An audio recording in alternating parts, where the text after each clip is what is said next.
ప్రభు అయిన యేసుక్రీస్తు ప్రశస్త నామంలో మీ అందరికీ మరొక్కసారి హృదయపూర్వకమైన వందనాలు తెలియపరుస్తున్నాను. ప్రభు మిమ్మల్ని ఆశీర్వదించి దీవించును గాక. కొంతసేపు నేను మీకు దేవుని మాటలు చెప్తాను. ఆ మాటలు మీకు గొప్ప ఆశీర్వాదాన్ని, దీవెనను కలిగిస్తాయని పరిశుద్ధాత్మని సహాయాన్ని వేడుకుంటున్నాను.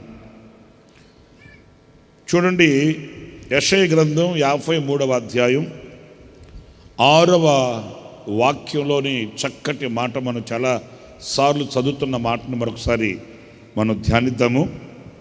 మనమందరము గొర్రెల వలె త్రోవ తప్పిపోతిమి. ఎందుకని మనలో గొర్రెలు అనే మాటను ఎందుకు ఉపయోగించాడు అక్కడ? ఏమి గొర్రెలేనా తప్పిపోయేది? గాడిదలు తప్పిపోవా? గుర్రాలు తప్పిపోవా? ఏనుగులు తప్పిపోవా? సింహాలు తప్పిపోవా? ఎలుగుబంట్లు తప్పిపోవా? ఏమి గొర్రెలంటే అంతా ఇదా ఏంటి? ఇక్కడ వ్యత్యాసాన్ని గుర్తించాలి. గాడిదలు కూడా తప్పిపోతాయి. గాడిదలు తప్పిపోతేనే కదా సౌలు వెళ్ళింది. ఏవైనా తప్పిపోతాయి. గాడిదలు, గుర్రాలు, ఏనుగులు, ఎలుగుబంట్లు, కుక్కలు, నక్కలు, పిల్లులు తప్పిపోనివి ఏమున్నాయి? మరి ఇక్కడ గొర్రెని ఎందుకు పోల్చాడు అనంటే అవన్నీ తెలిసి తెలిసి తప్పిపోతాయి. గొర్రె అలా కాదు. గొర్రె ఎలాంటి స్వభావం అనంటే ఒకవేళ తప్పిపోయిన ఒక రీజన్, ఒక కారణం మనకు కనిపిస్తుంది. అదొక అమాయకపు సాధు జంతువు. దానికి ఏం తెలీదు. ఇంకొక మాట చెప్పాలంటే ఆ కాపర్ అక్కడ వెళ్తుంటాడు, అదిగొదిగా అక్కడ వెళ్తుంటాడు. ఈ గొర్రె తలదించుకొని వెళ్తూ ఉంటుంది అంతే. జాగ్రత్తగా వినండి.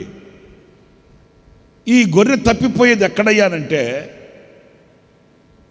ఏమి తెలియకుండా ఆ ముందు గొర్రె ఉంది కదా, ఆ ముందు గొర్రె ఎలాగ వెళ్తే ఇంకంతే, ముఖం కూడా చూడదు, ఆ కాళ్ళు చూస్తూ ఉంటుంది. ఆ ముందు గొర్రె ఎలాగ వెళ్తే ఈ వెనకొచ్చే గొర్రె ఎలాగ వెళ్ళిపోతుంటుంది అంతే. ఆపండి అక్కడ. ఏయ్, ఎక్కడికి వెళ్తున్నా? ఏమంటావేంటి? ఏమో అంటే ఎక్కడికి వెళ్ళాలో తెలియకుండా వెళ్ళిపోతావేంటి? అది ఆ గొర్రె వెళ్తుందిగా. మరి ఆ గొర్రె ఎక్కడికి వెళ్తుందో తెలుసా? నాకు తెలీదు. ఇదిగో ఇది. ఇప్పుడు మనం కూడా ఇలాగ తప్పిపోతున్నామంట. ఇదే మనం నేర్చుకోవాల్సిన పాఠం. తప్పిపోవడం అనేది చాలా ప్రమాదకరం అండి. ఎందుకంటే ఒక గమ్యం ఉండదు, మన ఎడల దేవుని సంకల్పం నెరవేర్చబడదు, మనం చేయాలనుకున్న దానిని చేయలేము. ఇంకా బాధాకరమైన విషయం ఏంటంటే మనకున్న సహవాస సంబంధంలో ఉన్న సంతోషాన్ని జారవిడుచుకుంటాం. తండ్రితో సహవాసాన్ని పోగొట్టుకున్నాడు కదా, తండ్రి ఇంట్లో ఉన్న ఆనందాన్ని పోగొట్టుకున్నాడు కదా, తండ్రి ఇంట్లో ఉన్న సమృద్ధిని పోగొట్టుకున్నాడు కదా, తండ్రి ఇంట్లో ఉన్న ఆ స్వతంత్రతని పోగొట్టుకున్నాడు కదా. ఆయనకి పెట్టిన పేరేంటి? పేరు లేదు ఆయనకి, కానీ అతని అనుభవమే అతని పేరు వచ్చేసింది. కుమారుడే, కానీ ఎలాంటి కుమారుడు? అది ఎలా తప్పిపోయాడు? గొర్రెలు తప్పిపోయినట్లుగా తప్పిపోతున్నారు. ఈరోజు ఆలోచిస్తే మనం, ఓ గొర్రె వల్ల నేనెందుకు తప్పిపోతున్నాను? గొర్రె కథ అమాయకంగా అడుగులు వేస్తూ, గొర్రె కథ వివేచించలేని, విశ్లేషించని పరిస్థితుల్లో దూరమైపోతున్నట్లు వివేచించవలసిన, ఆలోచించవలసిన, పరిశీలించవలసిన ఇంత జ్ఞాన సంపద కలిగిన నేను ఎందుకు తప్పిపోవలసి వస్తుంది అనేది ఈ పూట మనల్ని మనం విమర్శించుకోవాలి. సులువుగా తప్పిపోతాము, ఎక్కడికో చేరిపోతాము. ఆనాడు మనం ఎంత గగ్గోలు పెట్టి ఏడ్చినా మనం పోగొట్టుకున్న దానిని మరల సంపాదించుకోలేము. పెద్దలు సామెత చెబుతుంటారండి, అవి తక్కువ మాటలేమి కాదు. కాలు జారినా కడుక్కోవచ్చంట, నోరు జారామనుకో మరి అదే. మరి ఎందుకు ఈ రోజున ఒక గొర్రె వలె దారి తప్పిపోయి త్రోవ తప్పిపోయి, ఇంకా ఒక బాధాకరమైన విషయం ఏంటంటే తమకిష్టమైన త్రోవలకు తొలగిపోతున్నారంట.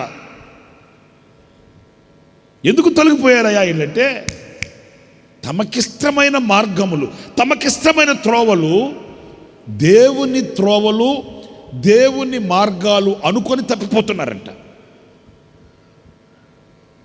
అదే అందుకే గొర్రెకి పోల్చింది. ఇప్పుడు గాడిదలు ఉన్నాయనుకో, వాటికి తెలుసు ఇది మార్గం కాదని, అయినా వెళతాయి. గొర్రె అటు కాదు. ఈ గొర్రె అయినా లేకపోతే గొర్రె వల్ల త్రోవ తప్పుతున్న మనమైనా ఎక్కడ మనము అడుగులు తడబడుతున్నాయి, దూరమైపోతుందండి. దేవుని మార్గాలు వేరు, వాక్యం కూడా చెప్తుంది కదండి. మన ఆలోచనలు వేరు, ఆయన ఆలోచనలు వేరు. మన ఆలోచనలన్నీ భూ సంబంధమైనవి, అల్పంగా ఉంటాయి. దేవుని ఆలోచనలన్నీ పరసంబంధమైనవిగా ఉంటాయి, విశాలమైనవిగా ఉంటాయి, ఉత్తమమైన ఉన్నతమైనవిగా ఉంటాయి. మన ఆలోచనలు ఏంటి? ఒక్క కుమారుడిస్తే చాలు, ఈ ఆస్తికి వారసుడు ఉంటే చాలు, నా నింద తొలగితే చాలు. ఇది అబ్రహాము ఆశ. కావున దేవుని ఆశ అది కాదు. ఇతడు విస్తరించాలి, లెక్కింప సఖ్యము కానీ జనముగా మార్చబడాలి. ఆయనేమో అంత ఉన్నతమైతే ఈయనేమో ఇంత అల్పంగా. ఈ ఆస్తి అంతా ఎవరిదవుతుంది? వారసుడేడి? ఒక వారసుడు ఉంటే బాగుంటుంది కదా. ఈ ఆస్తి అంతటికి ఆ ఎలియాజరేనా వారసుడు? ఈ దాసుడేనా వారసుడు? చూడండి, ఈ ఆలోచన చూడండి, దేవుని ఆలోచన చూడండి. ఈ రెండు మ్యాచ్ అవ్వట్లే. ఆయనేమో ఉన్నతంగా ఆలోచిస్తాడు, మనమేమో అల్పంగా ఆలోచిస్తాము.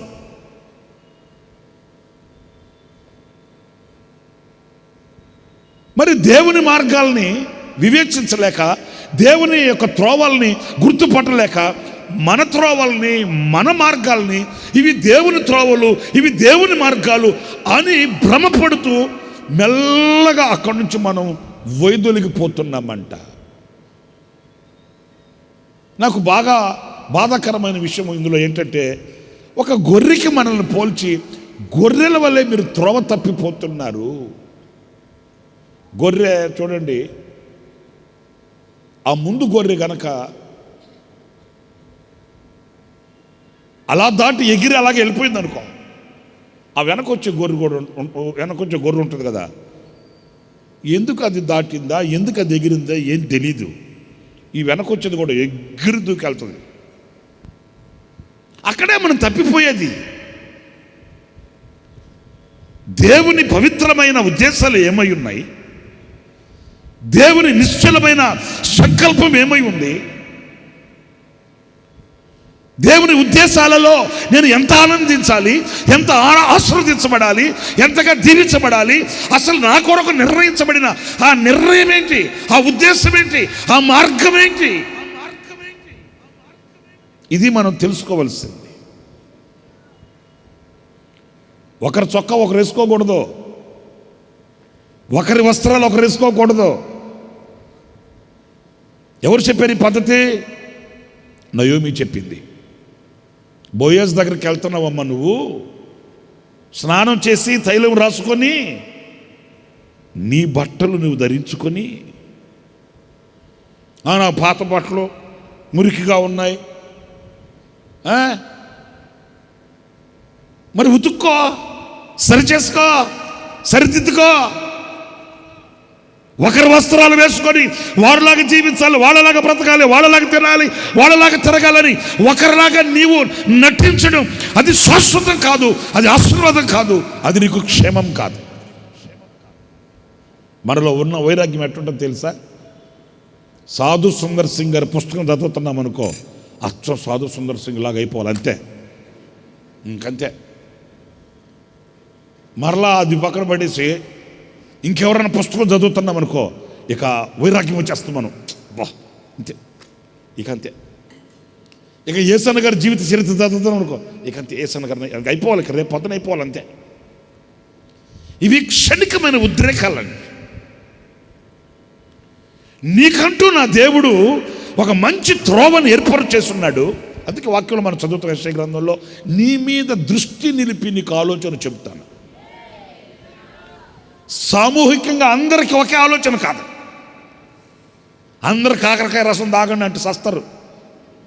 ఎవడు తాగాలి ఆడు తాగాలి, ఎవడికి అవసరమో ఆడికి అవసరం. అది ఇది సర్వరోగ నివారణ కాదు. కొన్ని మనం ఆరోగ్య సూత్రాలు వింటున్నప్పుడు నేను ఇదే చెప్తాను, ఒరే బాబు ఆడకి సరిపోతాయి, అవి మనకు సరిపోవు.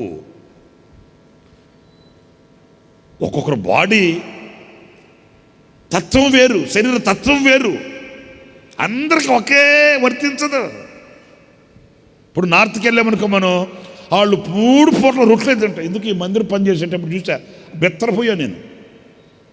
ఈ యోహాన్ మేస్త్రి నార్త్ వాళ్ళు తీసుకుని వస్తే కుర్ర పిల్లల్ని, వాడు ఈ మూల నుంచి ఆ మూలకి ఒక రాడ్ వేసి ఉంటే, ఒక ఏమంటారు దాన్ని, ఒక పైప్ వేసి ఉంటే ఆ పైప్ మీద నడుచుకొని చెప్తున్నాడు. నాకు గుండె జల్లమని ఆయనతో చెప్పాను, ఆయన సేఫ్టీ బెల్ట్ కట్టుకోమని చెప్పాయా బాబు, ఎందుకు వచ్చిన గొడవ అంటే, వాడు నేనున్నంత వరకేమో వేసుకునేవాడు, అటు భోగాన్ని తీసేవాడు, అట్లాగే వచ్చేసేవాడు, సన్నగా కట్టిపుల్లలాగా ఉన్నాడు. సరే నేను 1-2 రోజులు ఇక్కడ కుర్చేసుకొని కూర్చొని ఉంటే, వాళ్ళు పనిచేసి భోజనాన్ని దిగేవాళ్ళ, వాళ్ళు 3-4 అట్లా సరదాగా కాళ్ళు చాపుకొని కూర్చొని బాక్స్ ఓపెన్ చేస్తే దాంట్లో మడతేసి ఒక 3 చపాతీలు ఉండేవి, అంత బంగాళదుంప కుర్మ. కాళ్ళు చాపు కూర్చొని సరదాగా మాట్లాడుకుంటూ సరదాగా అవి తినేసేవాళ్ళు, నీళ్లు తాగి ఎక్కేసేవాళ్ళు, పనికి ఎక్కేసేవాళ్ళు. నేను అని పిలిచాను, ఏం తిన్నారు? చపాతీ తిన్నామండి. ఎన్ని తిన్నావు? సరిపోతాయా? సరిపోతాయి. మరి మాకు పళ్ళు నిండా పెట్టిన సరిపోవట్లేదుగా. సరే వాళ్ళలాగా మనం తిందామా? వారం రోజులు చచ్చూరుకుంటాం. మనలాగా వాళ్ళు పెడదామా? వాళ్ళు వారం రోజులు చచ్చూరుకుంటారు. వాళ్ళు వాళ్ళలాగా మనం తినలేము, మనలాగా వాళ్ళు తినలేరు. వాళ్ళు వాళ్ళలాగే తినాలి, మనం మనలాగే తినాలి. మనకంతా కొంచెం పారకొట్టు ట్రాక్టర్స్ దున్నాలి. మన అలవాటు అది. ఏంటది? ఎన్ని సంవత్సరాల నుంచి అలవాటు పడ్డాం శరీరం ఇది. ఈరోజు నువ్వు ఆనందం పడుతూ చపాతీ తినంటే ఒప్పుకుంటుందా? చచ్చూరుకుంటుంది. అలాగని నేను చెప్పేది మితిమీరమైన కాదు. నేను చెప్పేది ఒక్కొక్క తత్వం ఒక్కొక్క విధంగా ఉంటుంది. నీ బాడీ తత్వం వేరు, నా బాడీ తత్వం వేరు, ఇంకొకరి తత్వం వేరు. ఆ బాడీకి ఏం సరిపోతుందో, నీ బాడీకి ఏది అవసరమో అంతే, ఎనఫ్. అంతేగాని వాళ్ళలాగా వీళ్ళలాగా వాళ్ళలాగా ఉండాలని మనం ఏదో సాహసం చేసామనుకో, చాలా మనం నష్టపోతాం. అది ఎప్పటికీ కూడా క్షేమకరము, ఆరోగ్యకరము కానీ కాదు. ఒక జూలో ఎలుగుబంటు ఉంది కదా, ఆ ఎలుగుబంటు చచ్చిపోతే ఆ ఎలుగుబంటు ప్లేస్లో ఖాళీగా ఉంటే చూడటానికి వచ్చిన వాళ్ళు, ఏంటి ఖాళీగా పెట్టారంటే, ఏంటి ఏమి లేవేంటి జూలో అంటారని ఏం చేశారు? ఆ ఎలుగుబంటు చచ్చిపోతే దాన్ని చర్మం ఒలిచి ఒకడికి ఆ ఎలుగుబంటు చర్మాన్ని తొడిగి మనిషికే అందులో పెట్టారంట. ఒరే ఇక్కడ ఉండి ఏమి లేదు, జనం వస్తారు, వాళ్ళు వచ్చినప్పుడు ఆడు తిరుగుతూ ఉండి చాలు, అంతే కదా. ఎలుగుబంటు తోడు మాట్లాడతాడేంటి? Hello, how are you, what you want, ఇవన్నీ అడుగుతారా? చూస్తారు, ఒక ఫోటో తీసుకుంటారు, వెళ్ళిపోతారు. జూలు అంతే కదండి. దాంతో ముచ్చట వేసుకొని దాంతో పక్కన కూర్చొని అరిటాకు వేసుకొని అప్పడం వేసుకొని పసలు వేసుకొని సాంబార్ వేసుకుని తింటారా? ఎవడు పట్టించుకుంటాడు? ఒక ఫోటో తీసుకుంటారు, వాళ్ళ దారిని వెళ్ళిపోతుంటారు. అంతే నువ్వు చేయాల్సింది. ఈ ఎలుగుబట్టు చర్మాన్ని వేసుకొని ఊరికి అలాగా తిరుగుతూ ఉండి ఒక ఫోన్ ఇస్తుండు, ఫోటో తీసుకుని వెళ్ళిపోతారు వాళ్ళు అని చెప్పారంట పాప మా జూ వాళ్ళు. పోనీలే, కష్టం లేకుండా డబ్బులు వస్తాయి కదా అని వీడు అలాగ 2 కాళ్ళు 2 చేతులు ఇట్లా పెట్టి ఎలుగుబంటులాగా యాక్షన్ చేస్తూ ఎలుగుబంటు చర్మాన్ని గప్పుకొని ఉన్నాడంట. అంతటితో ఉండకూడదాడు. వాడికి జనాన్ని చూసేసరికి ఉద్యోగం వచ్చేసింది. ఆ ఉద్యోగం వచ్చేసి ఏం జరిగిందో తెలుసా? ఆ జనం వచ్చేసరికి కొంచెం ఎగురుదాం అటు ఇటు అని ఎలుగుబట్లాగా ఎగురుతుంటే ఆ జనం కూడా ఓ అని గంతలేస్తుంటే ఆడు టైం బాగోలేక ఏం జరిగిందో తెలుసా? వాడు ఎగిరి పక్కన సింహం బోన్ ఉంటే ఆ బోన్లో పడ్డాడంట. పడితే సింహం ఊరుకుంటుందా? ఇంకా ఆ సింహం ఈ గుండె జారిపోయింది. అయిపోయింది మనకి ఈరోజు చాప్టర్ క్లోజ్. నేను ఇంట్లో వచ్చేటప్పుడు చెప్పు కూడా రాలా. ఈరోజు అయిపోయింది, మన నోకలు అయిపోయినాయి అనుకుని గడగడ ఆ సింహం వస్తుంటే భయం, ఎవరికైనా ప్రాణ భయం ఉంటుంది కదా. ఓ జారుకొని వెళ్ళిపోతున్నాడంట. ఇంకా ఆ సింహం ఊరుకుంటుందండి. ఆ సింహానికి జారుకొని వెళ్ళిపోయేవాడిని చూస్తే ఇంకా కుషాలు ఎక్కువ అయిపోయింది.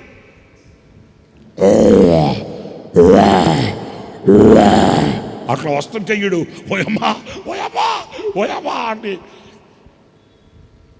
ఉండేది ఎలుగుబంట్లాగా ఉన్నాడు కానీ కేకలేస్తున్నాడు. లోపల మనిషి కదా. ఓయమ్మా అంటుంటే ఒక్క గంతేసి సింహం పక్కకు చెనిందంట. నేను కూడా నీలాంటి మనిషిని లేరా, నువ్వేం కంగారు పడవాకరనిందంట. అంటే వాడు కూడా డూప్లికేటే.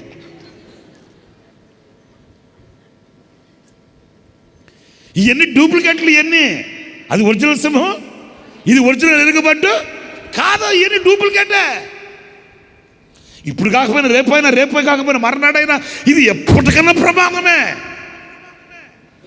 నేను చెప్పింది మీకు అర్థమవుతుందా? నేను నా దేవుడు నా ఎడల ఏమి ఉద్దేశించి సంకల్పించి ఉన్నాడో ఆ రీతిగా ఆ ప్రకారం జీవించడమే నాకు క్షేమం. ఆమేన్. అంటే నేను అనేది ఇప్పుడు మనమంతా ఎవరికి వాళ్ళు ఏం చేయాలంటే, నాయనా నేను ఎలా నడవాలి, నేను ఎక్కడ నిలవాలి, నేను ఏం చెయ్యాలి, నాకు ఏది క్షేమము, నాకు ఏది ఆశీర్వాదము, ప్రతి ఒక్కొక్కరి మీద గురుతర బాధ్యత ఇది. నేను చేసినట్టు మీరు చేయమని, మీరు చేసినట్టు నన్ను చేయమని కాదు. నా పిలుపు నా దర్శనం వేరు, మీ పిలుపు మీ దర్శనం వేరు. నా ఎడల దేవునికున్న సంకల్పం వేరు, మీ ఎడల దేవునికున్న సంకల్పం వేరు. ఇక్కడ నేనేం చేయాలి? నా ఆలోచనల్ని దేవుని ఆలోచనలుగా మలుచుకోకూడదు. నా మీద అంటూ దేవునికి ఒక నిత్య ప్రణాళిక ఉంది. ఆ ప్రణాళికను నేను గుర్తించినప్పుడు నేను తప్పిపోను. మరి ఏ విషయంలో తప్పిపోతున్నామంటారా? చెప్తాను. లూకా సువార్త 22వ అధ్యాయం 32వ వాక్యంలో చూడండి. నీ నమ్మిక తప్పిపోకుండునట్లు నీ కొరకు వేడుకొంటిని. నీ నమ్మిక తప్పిపోకుండునట్లు. ఏ విషయంలో తప్పిపోకూడదంటండి? అందరు చెప్పండి, ఏ విషయంలో తప్పిపోకూడదంటండి? ఎందుకంటే నమ్మిక అనేది లేకపోతే దేనిలో మనం రాణించలేమండి. నమ్మిక అనేది లేకపోతే ఏది మనకు ఆశీర్వాదం కాదండి. అది ఘనతైన, దీవెనైన, ఆశీర్వాదమైన, ఆరోగ్యమైన, అద్భుతమైన. యేసయ్య చెప్పాడు, నమ్మిన ఎడల, నమ్మని ఎడల. దాన్నే నెగిటివ్లో చెప్పండి. నమ్మని ఎడల నీవు దేవుని మహిమను చూడలేవు. అలాగని దేవుడు మహిమ కలిగిన వాడు కాడా, మహిమ కలిగిన కార్యాలు చేయలేడా, అద్భుతాలు ఆయన చేయలేడా అనకూడదు. ఆయన చేయ శక్తి గలవాడే. కానీ ఆ శక్తి కలిగిన కార్యములు చూచే నమ్మిక మనకు కావాలి. ఆ నమ్మికనే మనం పోగొట్టుకుని ఆ నమ్మిక విషయంలో మనం తప్పిపోతే, ఆ నమ్మిక విషయంలో దేవునికి నీకు ఎడబాటు కలిగితే, ఆ నమ్మిక విషయంలో నీ మనస్సు మూయబడితే, నీ కనులు మూయబడితే, నీ హృదయం మూయబడితే, నమ్మిక యందు తప్పిపోయిన నీ బ్రతుకులో దైవ శక్తి కలిగిన కార్యాలని మనం ఎప్పుడు కూడా చూడలేము. అంటే ఇక్కడ మనం నేర్చుకోవాల్సింది, మొదట మనం దేవునిని ఎంత నమ్మి బ్రతుకుతున్నాము. అందరం భక్తులమే, మీరు భక్తులే, నేను భక్తులే. కానీ మనలో నమ్మిక విషయంలో ఈ వ్యత్యాసాలు ఉన్నాయి. ఒక తల్లి యేసన్న గారి దగ్గరకు వచ్చి అడిగింది, నాయన ఇంచుమించు 8-9 సంవత్సరాల నుంచి వస్తున్నాను నేను చర్చికి, మరి ఇంతకాలంగా నేను ఈ మోకాళ్ళ నొప్పుతో అల్లాడిపోతున్నా, నువ్వు ప్రార్థన చేస్తున్నా వెళ్తున్నా, ఇది పోవట్లే. ఆ పక్కింటి ఆయన తీసుకుని వచ్చా, 3 వారాలు వచ్చాడు ఆయన, దెబ్బకి ఆయన రోగం పోయింది. చూడండి, 3 వారాలు వచ్చినోడికి ఏమో రోగం పోయింది, 8 సంవత్సరాల నుంచి వస్తున్నాకేమో మోకాళ్ళ నొప్పి పోలా. నువ్వు గట్టిగా ప్రార్థన చేయి. దేవుడు ఈమెకి అద్భుతం చేయలేడా? ఆయనకు మాత్రం అద్భుతం చేస్తాడా? కాదు. వాళ్ళిద్దరిలో నమ్మిక విషయంలో చాలా తేడా ఉంది. ఈమె చాలా కాలం నుంచే వస్తున్నా, ఆయన కొత్తగానే వచ్చినా, ఆయన నమ్మినంత పరిమాణంలో, ఆయన విశ్వసించినంత పరిమాణంలో ఈమె విశ్వసించలేకపోతుంది. ఈమె విశ్వాసము లేని, నమ్మిక లేని ఆ నడవడి అద్భుతానికి ఆమెను దూరం చేస్తుంది. మొదట అద్భుతం కాదు మనం చూడాల్సింది, మొదట అద్భుతం చేయగలిగిన దేవుని ఎడల నమ్మికను చూసుకో. మీకు ఒక మాట చెప్తాను, యేసయ్య చెప్పిన మాట. ఒక యజమానుడు దేశాంతరము వెళుతూ ఒక అతన్ని పిలిచి 5 తలాంతులు ఇచ్చాడంట. అది ఎందుకు? వాని సామర్థ్యం కొలది. అతనికి 6 ఇస్తే ఎక్కువ చేయలేడు, 5 చేయగలడు. 5 అయితే చేయగలడు, 6 ఇవ్వలేం, 6 చేయలేడు. అతనికి భారం అయిపోద్ది. దేవునికి తెలుసు. ఎప్పుడు మన దేవుడు మన మీద భారం పెట్టి మోపేవాడు కాదండి. ఎప్పుడు మన దేవుడు మనల్ని హింసించి ఆయన నలగొట్టేవాడు కాదండి. ఎప్పుడు కూడా దేవుడు మన కన్నీళ్లు చూసేవాడు కాదండి.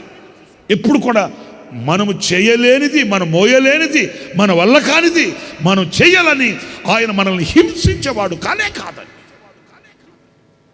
అందుకే యేసయ్య చెప్పాడు, నా కాడి సులువైనది, నా కాడి ఎప్పుడు నీకు భారమైనది కాదు, ఎప్పుడు నీకు వేదనను కలిగించేది కాదు, చాలా సులువుగా ఉంటుంది నా కాడి. నిజమే. అతని సామర్థ్యత 5 అంతే. నిన్ను కష్టపెట్టకూడదు బాబు, 5. ఇంకొక అతన్ని పిలిచాడు, అతనికి 2, 3 ఇవ్వకూడదు. అతనికి 2, 3 ఎక్కువైపోతాయి అతనికి, 2. ఇంకొక అతన్ని పిలిచాడు, అతనికి 1, 2 ఇవ్వకూడదు. అతనికి 1, 2 ఇస్తే ఎక్కువైపోద్ది, 1 ఇచ్చాడు. చాలు పో బాబు అన్నాడు. ఇప్పుడు నాకు చెప్పండి, ఈ ముగ్గురులో ఎవరికైనా బాధ ఉందా? ఈ ముగ్గురులో ఎవరికైనా కష్టం ఉందా? ఈ ముగ్గురులో ఎవరికైనా శక్తికి మించినది ఆయన ఏమైనా చేశాడా? లేదు. ముగ్గురికి సులువే. నాకు ఎప్పుడు చదివేదే కానీ ఇందులో కొన్ని మాటలు నేను రౌండ్ చేసి పెట్టుకున్నాను, కొన్ని నేను గుర్తించగలిగాను. అదేంటంటే, బహుకాలము గడిచిన తర్వాత, అంటే ఎంత సమయం ఇచ్చాడో దేవుడు వాళ్ళకి. ఇప్పుడు ఈరోజు ఇచ్చి రేపు వచ్చి అడిగితే ఏమయ్యా బాబు ఇది ఎక్కడ అన్యాయమయ్యా అనొచ్చు. ఒక వారం అంటే కాదు. మీరు బైబిల్లో చదివితే నాకు ఆ మాట నాకు చాలా పాఠం నేర్పించింది. ఎందుకంటే ఎంత అవకాశం ఇవ్వాలనో అంత అవకాశం దేవుడు ఇచ్చాడండి. ఆ దేవుడిచ్చిన అవకాశాన్ని గుర్తించకుండా, దేవుడిచ్చిన కాల వ్యవధిని గుర్తించకుండా, దేవుడిచ్చినటువంటి ఆ సమయ స్ఫూర్తిని పోగొట్టుకొని, ఆ సమయాన్ని జారవిడుచుకొని వీళ్ళు చేసిన పని ఏంటో తెలుసండి.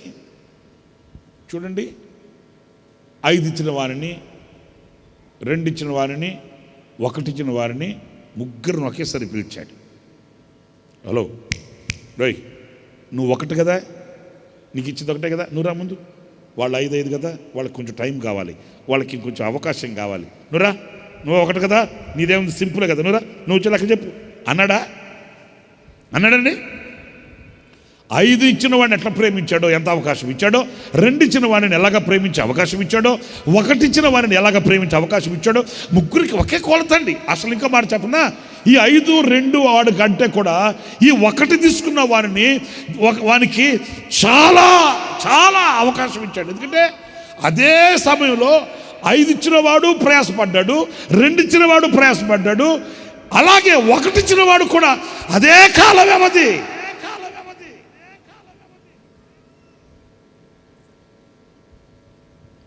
నా తీర్పు చెప్పాలంటే ఆ 1 ఇచ్చిన వాడిని దేవుడు ఎంత ప్రేమించాడో, ఆ 1 ఇచ్చిన వారిని దేవుడు ఎంత ప్రేమించి అతనికి అవకాశం ఇచ్చాడు. ఎందుకంటే అదే సమయంలో 5 తలాంతులు వ్యాపారం చేయగలిగినాడు, అదే సమయంలో 2 తలాంతులకి వ్యాపారం చేయగలిగినాడు. వీడు 1 చేయలేకపోవడం ఏంటి? ఇప్పుడు అలాగా వేరువేరుగా కాదు, ముగ్గురిని పిలిచి అడిగాడు. 5 తీసుకున్నవాడు మరి ఎన్ని కష్టాలు పడ్డాడో, ఎన్ని తిప్పలు పడ్డాడో మనకు తెలియదు. అతనికి తెలుసు, దేవునికి తెలుసు. ఈ 5 తీసుకున్న వ్యక్తి ఎన్ని తిప్పలు పడ్డాడో కానీ 5కి 5 సంపాదించుకున్నాడు. తిన్నాడో తినలేదో, నిద్రపోయాడో లేదో దేవునికి తెలుసు. అతనికి ఒకటే భారం, 5 నన్ను నమ్మి దేవుడు నాకు ఇచ్చాడు, నేను నిద్రపోకూడదు. 5 నమ్మి వాళ్ళిద్దరికి 2 ఒకటే ఇచ్చాడు. నన్ను నమ్మి 5 మీద నన్ను అధికారిగా చేశాడు. 5 తలాంతులు దేవుడు నాకు ఇచ్చాడు. ఇప్పుడు నేను తినే టైం కాదు, ఇప్పుడు నేను కూర్చునే టైం కాదు, ఈ సమయాన్ని పోగొట్టుకునే వయసు కాదు ఇది. నేను పరిగెత్తాలి, నేను చేయాలి అని చేసి ఆ సమయాన్ని ఉపయోగించుకొని 5కి 5 సంపాదించుకున్నాడు. కొంతమందికి ఆ సమయ స్ఫూర్తి ఉండదు. దేవుడి సమయాన్ని నాకు ఎందుకు ఇచ్చాడు, ఇంకా బాప్తిస్మం తీసుకోకుండా తడువు చేయడం ఏంటి, పెళ్ళికి దీనికి సంబంధం ఏంటి, ఇల్లు కట్టడానికి దీనికి సమయం ఏంటి, సందర్భం ఏంటి, ఏం సంబంధం, ఉద్యోగానికి దీనికి ఏం సంబంధం? నేను నా దేవుని సన్నిధిలో యథార్థంగా బ్రతికితే కదా, దేవుడు నాకు ఇచ్చిన అవకాశాన్ని సద్వినియోగం చేసుకుంటే కదా నాకు ఆశీర్వాదం కలుగుతుంది, ఉన్నతమైన వాటి మీదకి నన్ను ప్రమోట్ చేస్తాడు అనే ఆ సమయ స్ఫూర్తి ఉండదు. ఇచ్చిన సమయం అంతా పోగొట్టుకుంటారు. ఇచ్చిన సమయం అంతా పోగొట్టుకొని ఎగ్జామ్ రాసేటప్పుడు చూడండి, మనాళ్ళు ఉన్న సమయం అంతా పెన్ క్యాపులు నవ్వులుతా కూర్చుంటారు. ఆఖరిలో ఇక 10 నిమిషాలు ఉంటుందా, అప్పుడు రాస్తారు, తెగ రాస్తుంటారు.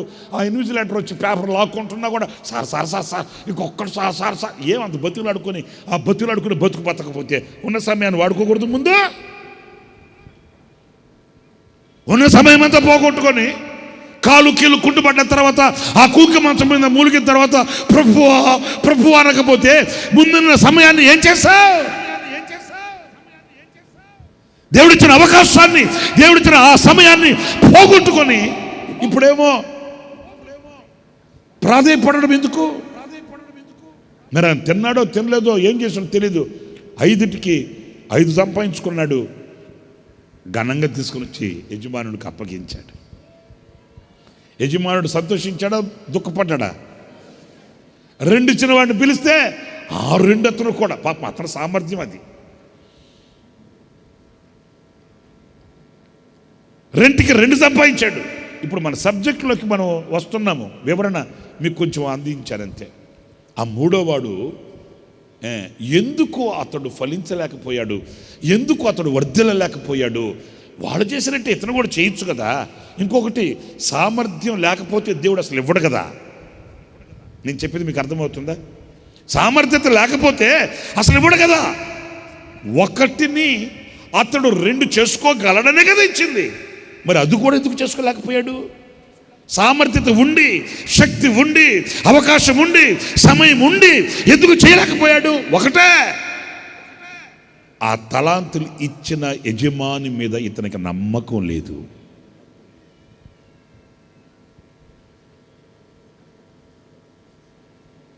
నాకు సామర్థ్యత ఉంది, నాకు చదువు ఉంది, నేను టాలెంటెడ్, నేను ఏదైనా చేయగలను, కానీ ఎందుకో కాదు, నమ్మికలో నువ్వు తప్పిపోయి ఉన్నావు. అదే కారణం. ఎప్పుడైతే ఆ యజమాని మీద నమ్మకం నీకు ఉండదో ఆనాడు దేనిలో మీకు జయం కలగదు. ఇప్పుడు చూడండి, యజమానుడి మీద నమ్మకం అంటే ఒక మాట చెప్తాను. గిద్యోను ఉన్నాడు కదా, ఏం చేయలేని పరిస్థితుల్లో అల్లాడిపోతూ కొండ చర్యల్లోకి వెళ్ళిపోయి తలదాచుకొని బ్రతుకుతున్న బ్రతుకులు దేవుడు పిలిచి అన్నాడు, ఒక్కడిని చంపినట్లుగా మిద్యానీయుల్ని మీరు చంపేస్తావు, నువ్వు నీ వలన ఇశ్రాయేలుకు జయం కలుగుతుంది అన్నప్పుడు అసలు నమ్మిక కుదరాలి కదా. ఇప్పుడు మీలో ఎవరన్నా ఒకరు లేపి దేవుడు మోడీ తర్వాత నెక్స్ట్ నువ్వే అన్నాడు అనుకో, చూసారా నేను అనగా నవ్వు వచ్చింది మీకు, ఎందుకని అంత సీన్ మనకు లేదని. మరి నమ్మాలి. మరి అదే ఎలా జరుగుతుంది, ఎట్లా అనవసరం. మీరు దేనికి భయపడుతున్నారో, ఎక్కడి నుంచి పారిపోయారో, ఏది మీకు అసాధ్యం అనుకున్నారో, ఏది మీకు శక్తికి మించింది అనుకున్నారో అది మీకు సుసాధ్యం అవుతుంది. ఒక్కడు చెప్పినట్లు మిథ్యానులను చంపేస్తుంది. అట్లంటే నమ్మాడు కాబట్టే జయం తెచ్చుకున్నాడు. మోషే, ఐగుప్తులో నా ప్రజలు మొర పెడుతున్నా మొర నేను విన్నాను, నీ వలన అద్భుతాలు చేయి. అయ్యా నేను నాలుక మాంద్యం కలిగిన వాడిని, నా వల్లేమో రా. నమ్మాడు. హల్లెలూయా, హల్లెలూయా, హల్లెలూయా. ఆ నమ్మిక ఎందుకనక మనం తప్పిపోయిన వారమైతే దీవెన కాదు కదా, అసలు దేవుని యొద్ద నుంచి వచ్చే ఆ యొక్క ప్రశంస, ఆయన చల్లని హృదయంలో నుంచి వచ్చే ఆ యొక్క ఆశీర్వాద జల్లు. మీరు ఆ మాటలు మత్తయి సువార్తలో 25వ అధ్యాయంలో 24వ మత్తయి సువార్త 25వ అధ్యాయం 24వ వాక్యం చదువుతారు చూడండి. ఒక తలాంతు తీసుకున్న వాడును వచ్చి అయ్యా నీవు విత్తని చోట కోయువాడువును. చూసారండి, చల్లని ఇది అతని మీద ఇతనుకున్న నమ్మకం. చల్లని చోట పంట కూర్చుకుని వాడు అయినా కఠినుడు అని నేను ఎరుగుదును. అరే ఏం మాట. ఇంకా ఇతనేం ఫలిస్తాడండి, ఇక ఇతనేం ఆశీర్వదించబడతాడండి, ఇతను ఇక ఏమి వర్ధిల్లుతాడు, ఏమి కూర్చుకుంటాడు, ఏం సంపాదిస్తాడు, ఏం మూట కట్టుకుంటాడు, ఇది సంపాదించుకున్నానని సాక్షి బ్రతుకుతాడండి. ఎప్పుడన్నా అడగండి, ఏం చేశాడు దేవుడు నాకు అంటనే ఉంటాడు. ఎప్పుడన్నా కదపండి, ఇచ్చాడులేండి, ఏదో బతుకుతున్నానులేండి, అంతేగాని ఒక సంతృప్తికరమైన ఆనందదాయకమైన అనుభవం కానీ అతని జీవితంలో మనం చూడలేము. కారణం ఏంటంటే నమ్మిక. మరి వాళ్ళు 5 తలాంతులు తీసుకున్నవాడు, 2 తలాంతులు తీసుకున్నవాడు ఎందుకు ఫలించాడంటే వాళ్ళకి తెలుసు ఏమని, నా యజమానుడు నేను చేయగలనని నన్ను నమ్మి, నా సామర్థ్యతను చూసి నన్ను నమ్మి నాకు ఇచ్చాడు, నేను ఇది చేయగలను.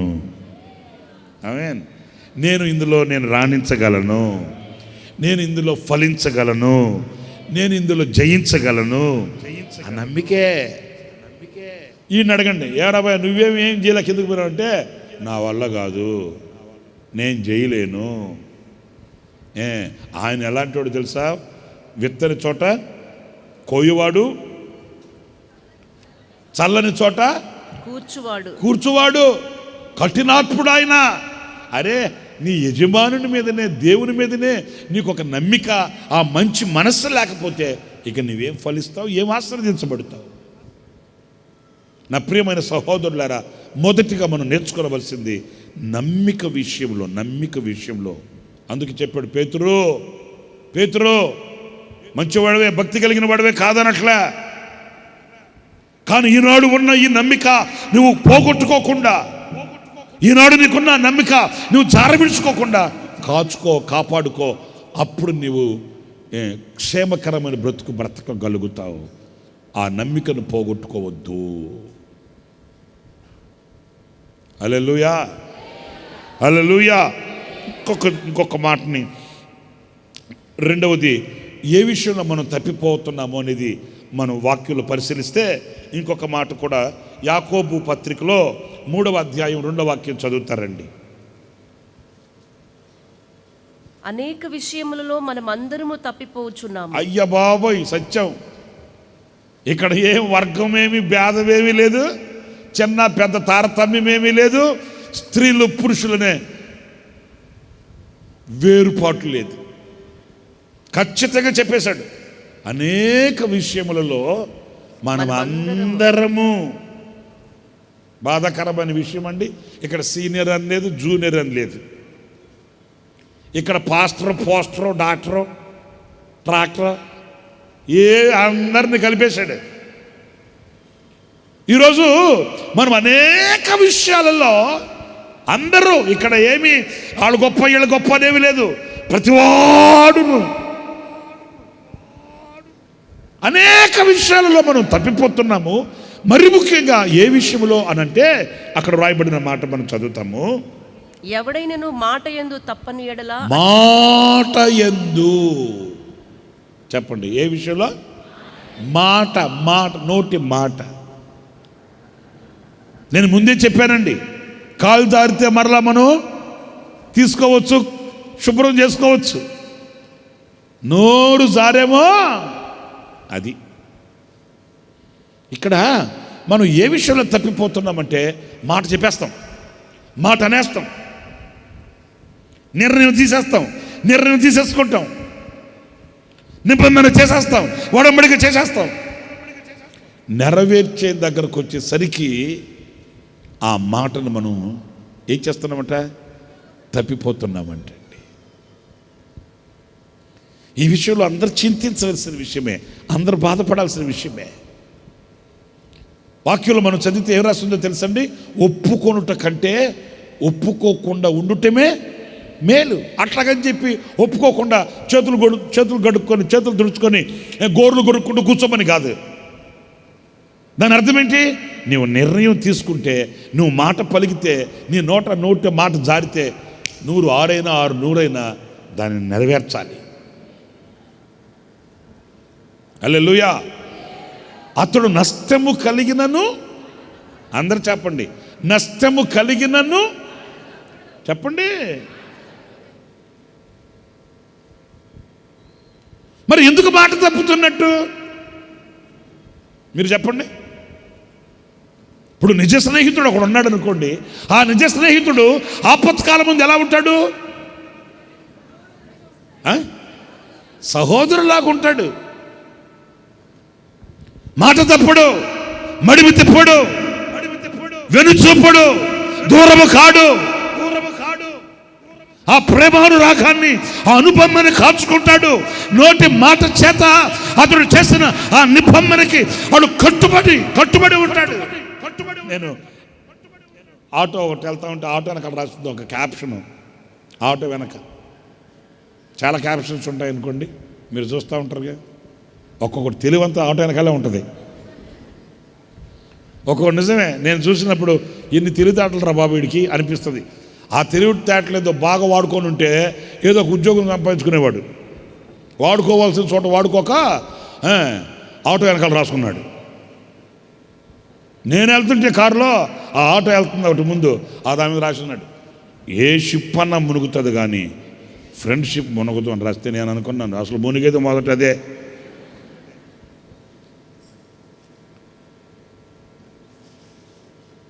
కానీ నిజ స్నేహితుడు ఉంటాడండి. అందరూ అట్లా ఉండరులేండి. నిజమైన స్నేహితుడు ఉంటాడు. ఆ నిజమైన స్నేహితుడు చేసిన నిబంధనకి కట్టుబడి ఉంటాడు.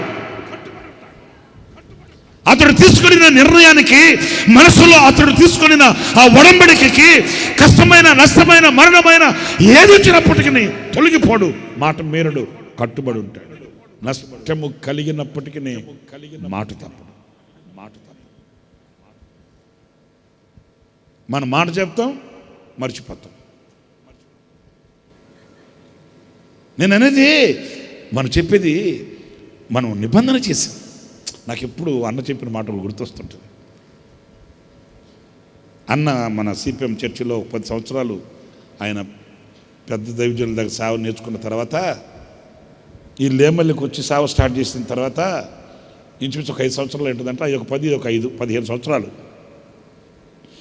అన్నగారు నాన్నగారు వాళ్ళ నాన్నగారు పెద్ద ఆయన ఒకరోజు వచ్చి అన్న దగ్గరికి కూర్చొని అన్నతో చెప్పాడట, నాయనా నేను తండ్రిని కదా నీకు, నాకంటూ ఒక బాధ్యత ఉంటుంది.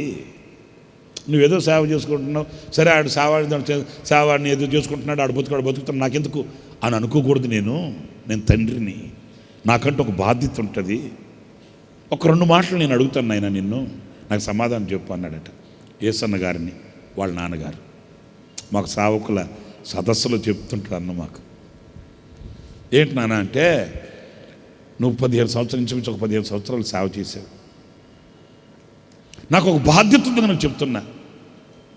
నీకు పెళ్లి చేస్తా, పెళ్లి చేసుకో, పెళ్లి చేసుకున్న తర్వాత నీ ఆస్తి నువ్వు తీసేసుకో, నీ భాగం నువ్వు తీసేసుకో. ఆ తర్వాత నువ్వు సేవ చేసుకుంటావో వ్యాపారం చేసుకుంటావో ఈ సేవను ఇలాగ కంటిన్యూ కొనసాగించుకుంటావో నాకు తెలియదు. నా బాధ్యత ఏంటి, నీకు పెళ్లి చేసి ఒక ఇంటోని చేయడు. ఆ తర్వాత నువ్వు ఏం చేసుకోవాలి, ఏం చేయాలని నీ బాధ్యత. చూడండి పెద్దోళ్ళు మాటలు చూడండి. నువ్వు నీ భాగం నీకు ఇచ్చేస్తాను కదా, దాంతో నువ్వు సేవే చేసుకుంటావో లేకపోతే వ్యాపారమే చేసుకుంటావో అది నీ ఇష్టం, అది నీ బాధ్యత. నా బాధ్యత ఏంటంటే నిన్ను ఒక ఇంటోని చేయాలి, నీకు ఒక దారి చూపించాలి అని ఆయన అడిగితే అన్నీ విని యేసన్న గారు ఒక మాట చెప్పాడట, నాయనా నీ బాధ్యత నువ్వు చెప్తున్నావు మంచిదే, కానీ నువ్వు తండ్రి కాబట్టి నీ కర్తవ్యం నువ్వు చెప్పావు, నేను చెప్పేది కూడా విను అని యేసన్న గారు చెప్పాడట. నేను దేవునితో ఒక మాట ఇచ్చా, దేవునితో ఒక మాట చెప్పా. ఆ మాట ప్రకారం ఇప్పటికీ నేను బలిపీఠం మీద పెట్టబడి సగం కాలిపోయా. ఇప్పుడు ఈ సగం కాలిపోయిన నన్ను తీసుకెళ్ళి ఏం చేసుకుంటావు నాన్న, ఏం చేసుకుంటావు? నేను బలిపీఠం మీద పెట్టబడ్డాను. ఇప్పుడు ఆ బలిపీఠం మీద సగం కాలిపోయా. ఇప్పుడు సగం కాలిపోయిన వాడిని, ఈ సగం మనిషిని తీసుకెళ్ళి ఏం చేసుకుంటావు, దేనికి ఉపయోగపడుతుంది? వెంటనే ఆయన గుర్తుపట్టి యేసన్న గారితో వాళ్ళ నాన్నగారు అన్నాడట, నాయనా నువ్వు ఇప్పుడు ఆ మాట అంటున్నావు కాబట్టి చెప్తున్నాను, నిన్ను పెళ్లి చేసుకోమని నేను తొందర చేయట్లే, ఒక బాధ్యత ఉంది కనుక అడుగుతున్నా. నీవు ఈ నిర్ణయం తీసుకున్నావు కనుక నీవు తీసుకున్న ఈ నిర్ణయంలో ఎప్పుడు తప్పిపోకూడదు. చూడండి వాళ్ళు మాట,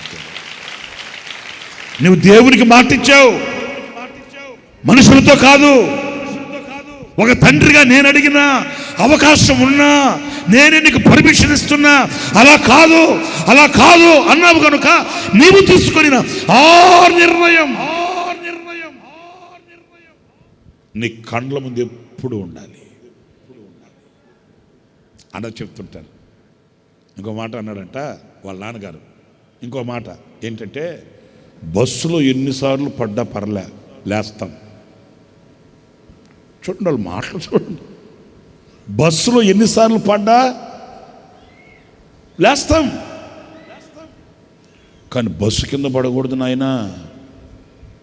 ఎంత మర్మగర్భితమో తెలుసు ఆ మాట, మరి మీకు ఆలోచిస్తే తెలుస్తుంది. అంటే ఒక నిర్ణయము అని బస్సు ఎక్కావయ్యా, ఒక నిర్ణయం, ఒక నిబంధన అనే బస్సు ఎక్కావు. ఆ బస్సులో ఆ నిర్ణయంలో ఉన్నంత వరకు ఒకవేళ పడ్డా మన లేస్తావు, కానీ ఆ బస్సు దిగావో, ఆ నిర్ణయాన్ని విడిచిపెట్టావో అది నీకు బహు ప్రమాదం. యెఫ్తా తిరిగి వచ్చాడండి. యెఫ్తా తిరిగి వస్తే కూతురు ఆడంబరాలతో తప్పెట్లు తాళాలతో తంబురులు పట్టుకొని పాడుకుంటూ ఆనందంగా వెళ్తే బోర్ ఏడ్చాడు యెఫ్తా. కూతురు అడిగింది, ఏంటి డాడీ, ఏమైంది డాడీ అంటే, అన్నాడు, నన్ను బాధ పెట్టే వాళ్ళల్లో, నన్ను కృంగదీయ వాళ్ళల్లో నువ్వు ఒకదాని అయిపోయావమ్మా. నేనేం చేశాను డాడీ, నువ్వు విజయంతో తిరిగి వస్తున్నావని, ఆనందంగా వస్తున్నావని, సంతోషంగా తిరిగి వస్తున్నావని నేను ఇంకా మా చెలికత్తలతో కూడా నేను ఆడుతూ పాడుతూ వస్తే నేనే కాదమ్మా, నేను యెహోవాకి మాట ఇచ్చాను, దేవునికి మాట ఇచ్చాను. న్యాయాధిపతుల గ్రంథం 11వ అధ్యాయం 34వ వాక్యం. అతని కుమార్తె తంబూర్లతోనూ నాట్యముతోనూ బయలుదేరి అతనిని ఎదుర్కొనెను. ఆమె గాక అతనికి మగ సంతానమే గాని ఆడు సంతానమే గాని లేదు. కాబట్టి అతడు ఆమెను చూచి తన బట్టలను చింపుకొని, అయ్యో నా కుమారి, నీవు నన్ను బహుగా కృంగజేసితివి. బాబోయ్, నీవు నన్ను తల్లడింప చేయు వారిలో ఒకటివై ఉన్నావు. ఓకే. నేను యెహోవాకు మాట ఇచ్చి ఉన్నాను గనుక వెనుక తీయలేదనగా. అది చాలండి. నేను దేవునితో మాట ఇచ్చాను, నేను నా దేవునితో నేను సంభాషించాను, ఆయనతో నిబంధన చేశాను, ఆయనతో ఒడంబడిక చేశాను, ఆయనకు మొక్కుబడి చేశాను. సరే చేసే ఇప్పుడు సంగతి ఏంటి? నేను వెనుక తిరగలేను. ఇదిగో ఇది ఈరోజు మనం ఎందుకు తప్పిపోతున్నామంటే ఈ నిర్ణయం లేకే. ఎందుకు మనం జారిపోతున్నామంటే ఈ నిబంధన, ఈ ఒడంబడిక, ఈ ప్రతిష్టత, ఈ యొక్క దేవునితో మనం చేసిన ఆ నిబంధన కాచుకోలేకే. ఇష్టం ఉంటే చేస్తాం, కష్టమైతే చేస్తాం, అంతే. వసతి ఉంటే, అవకాశం ఉంటే ఇలా చెప్పాం కదా అనుకుంటాం, లేకపోతే గాలి కుదిలేస్తాం, అంతే. మంచినీళ్ళు మర్యాద మనకు, గాలి కుదిలేస్తాం. చెప్పానండి, చెప్పా, నా వల్ల కాల, ఏం చేయాలి, అంతే. మీకు ఇంకో మాట చెప్పనా? యెఫ్తా కుమార్తె ఆ మాట వినేమనింది. ఆమె నా తండ్రి యెహోవాకు మాట ఇచ్చి ఉంటివా.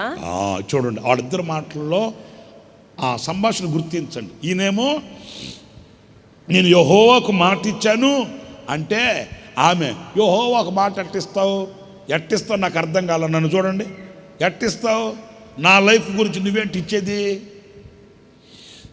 నా లైఫ్ గురించి, నా జీవితాన్ని గురించి నువ్వేంటి ఆ మాట ఇచ్చేది? నా జీవితాన్ని గురించి ఎవరు ఇవ్వాలి?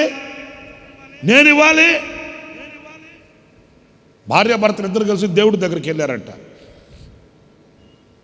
సరే, ఆమె వాకులు ఊడుస్తూ ఉంటే, మందిరం పక్కనే వాకులు ఊడుస్తూ ఉంటే అన్నే పలకరించాడట. వందనాలమ్మా, చెల్లెమ్మా, వందనాలు, ఏంటి బాగున్నావా అన్నాడట. ఆమె తలెత్తింది, చూస్తే నున్నగా గుండు. అప్పుడు అన్న, ఏటవా నువ్వు, ఏంటి గుండు చేసుకున్నావా అన్నాడంట. అన్న మందిరం పక్కనే సరదాగా మాట్లాడుతుంటే, సరదాకంటే చొరవగా మాట్లాడుతుంటుందా అంట ఆమె. అన్న కూడా ఏటవా గుండు చేసుకున్నావు అట్లా అంటే, అన్న ఏం చెప్పేది అన్న, నా బాధ, ఈ మనిషితో ఇంకోసారి వెళితే అప్పుడు అడుగన్నా. ఇది ఆ భర్తతో ఏమంటే, అన్నా అబ్బా నరకం చూపించాడు అన్న. దేవుడి దగ్గరకు అన్నాడే కానీ దేవుడు చూడలా నేను. ఏం చూసావు? నరకం చూసా.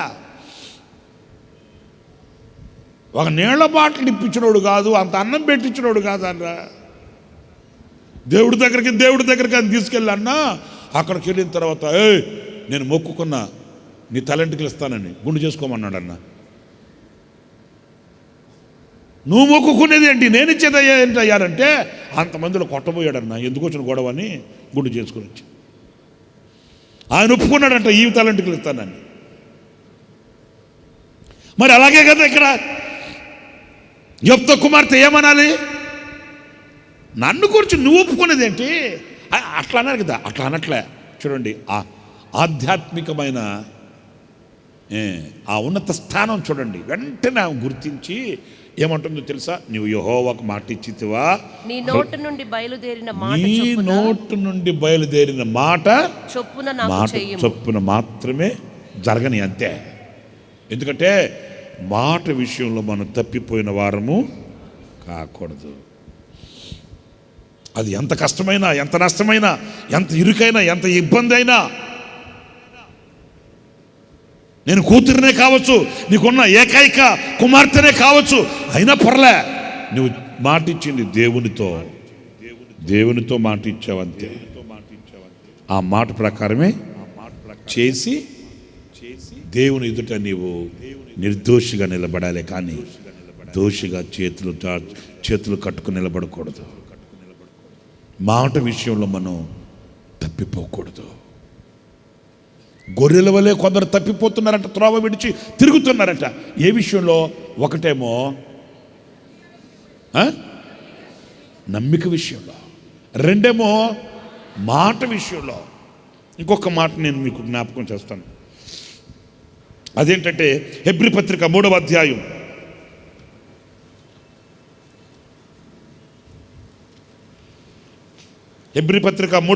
10వ వాక్యం.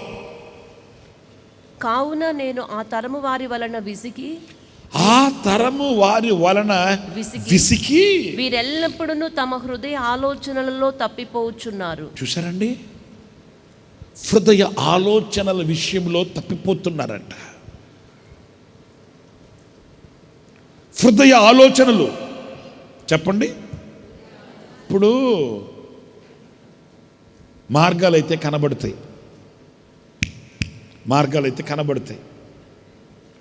క్రియలైతే కనబడతాయి, మాట అయితే వినబడుతుంది. ఇది కనబడదు, మాట్లాడరేంటి, కనబడదు. ఇదే ప్రమాదకరమైంది. ఇప్పుడు ఈ ప్రమాదకరమైనది మనల్ని ఎంత దేవునికి దూరం చేసి, ఎంతగా మనల్ని దేవునికి ఎడబాటు కలుగ చేస్తుందో గుర్తించాలి. ఏ విషయంలో మనం తప్పిపోతున్నామయ్యా అంటే వారి హృదయ ఆలోచనలు. ఓ అమ్మ, ఒక్కొక్కరు హృదయంలో ఎన్నెన్ని ఆలోచనలు. అది దేవునికి ఎంతవరకు సమ్మతి అయినది, దేవునికి ఎంతవరకు ప్రీతికరమైనది అని యోచించట్లే, అని ఆలోచించట్లే. వాళ్ళకి ఆలోచన వచ్చింది చేసేసుకుంటున్నారు అంతే, వాళ్ళకి ఆలోచన పుట్టింది చేసేసుకుంటున్నారు అంతే. ఎందుకంటే వాళ్ళు పెదవులతో ఆరాధిస్తున్నారు, హృదయంతో ఆరాధించట్లే. మీకు మాట చెప్తాను, జాగ్రత్త వినండి. ఆరాధన అనేది, ప్రభువును స్తుతించడం అనేది ఈ పెదవుల నుంచి వచ్చేది కాదు.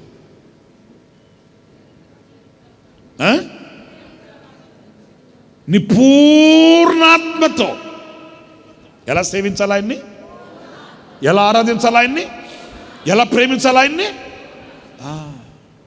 మరి మనం హృదయమేమో దేవునికి దూరంగా ఉండి మన పెదవులతో ఏదో ఆరాధించాలి, స్తుతించాలని ఎన్ని పాటలు పాడినా, ఎన్ని ఇది చేసినా ప్రయోజనం ఏముంది? వారి హృదయ ఆలోచనలతో వాళ్ళు నాకు దూరం అయిపోతున్నారు. వాళ్ళ హృదయ ఆలోచనల వలన వాళ్ళు నాకు దూరాన నిలబడుతున్నారు. వాళ్ళ హృదయ ఆలోచనల వలన నా దీవెనలు వాళ్ళు పొందలేకపోతున్నారు. వాళ్ళ హృదయ ఆలోచనలు మారాలి.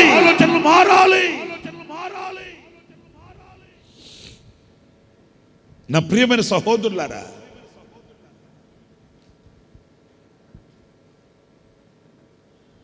ఆ హృదయము అనేది, జాగ్రత్తగా వినండి, నిండిన దానిని బట్టి,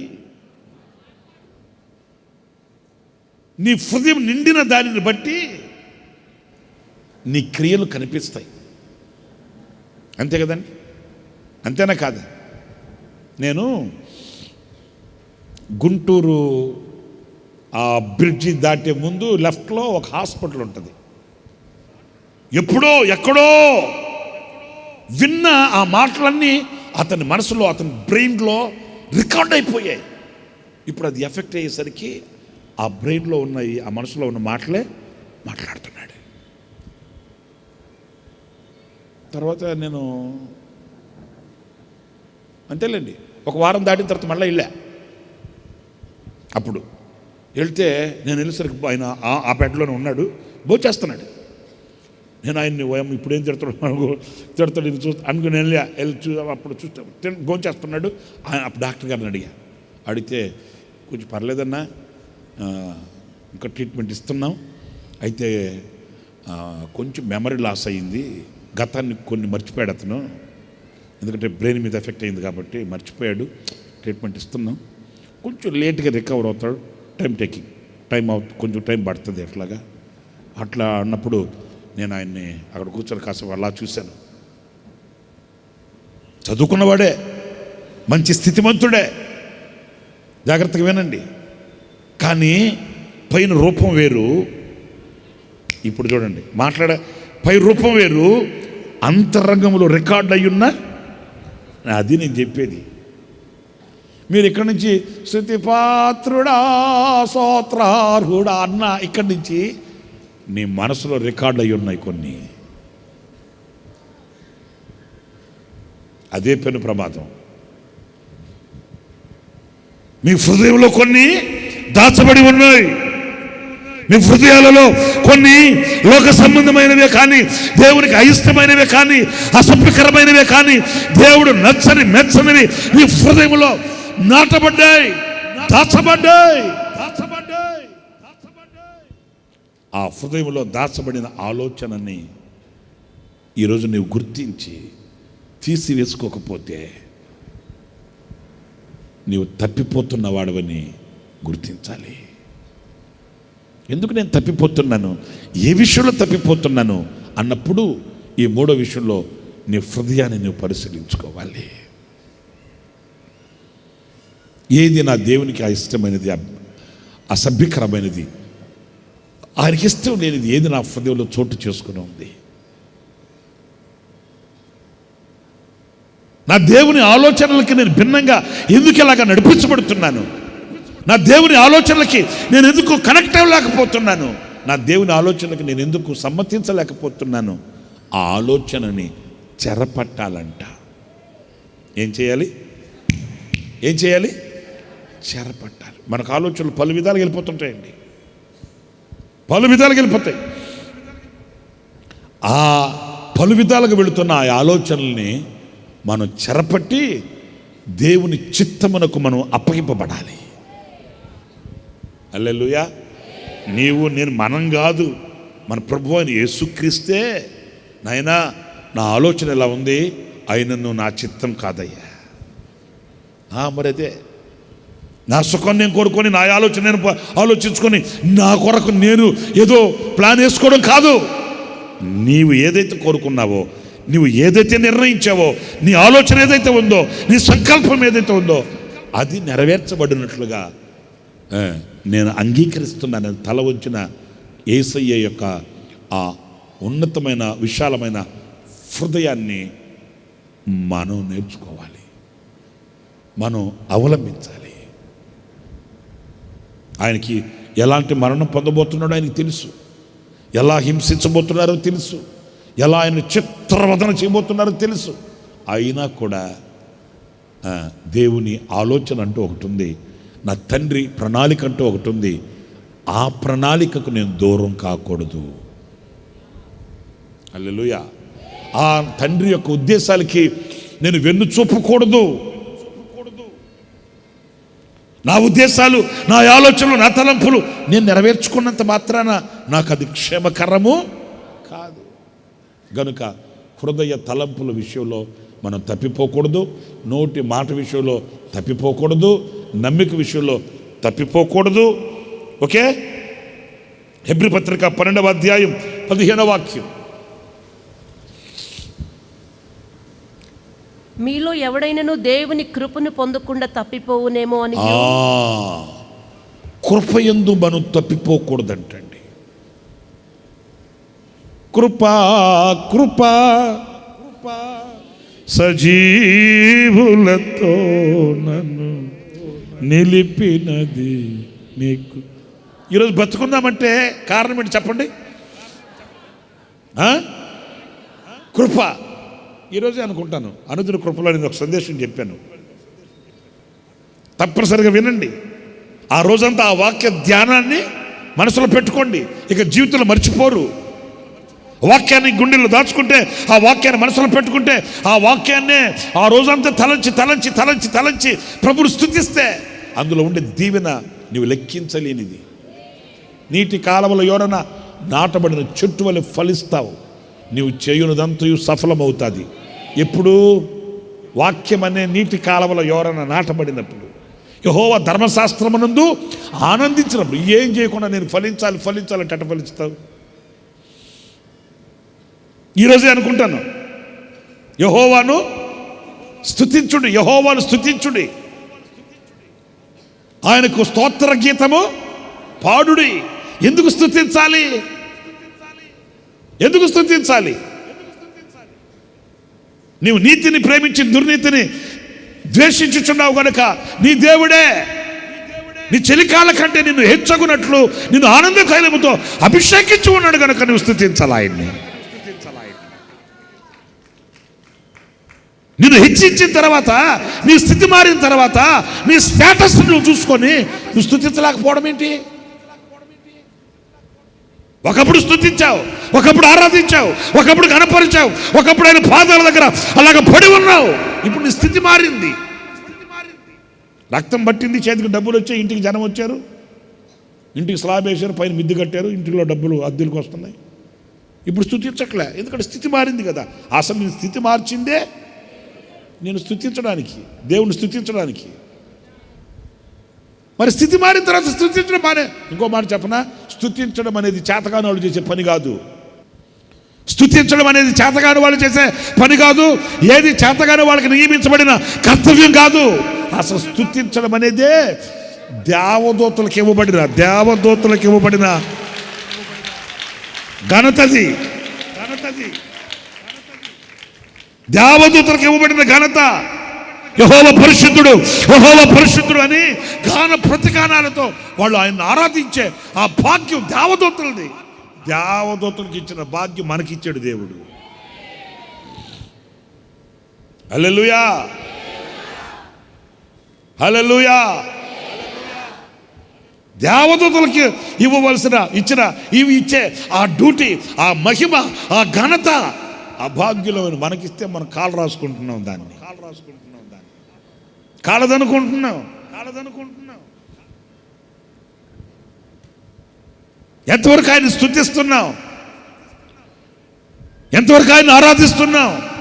ఈరోజు సజీవులుగా మనం నిలిచాము, సజీవుల దేశంలో ఉన్నాము, సజీవులుగా ఒకరి ముఖాలు ఒకరు చూసుకోగలుగుతున్నామంటే ఇది దేవుని మహదైశ్వర్యం, కృపా మహదైశ్వర్యం. కృప కృప కృప కృప కృప.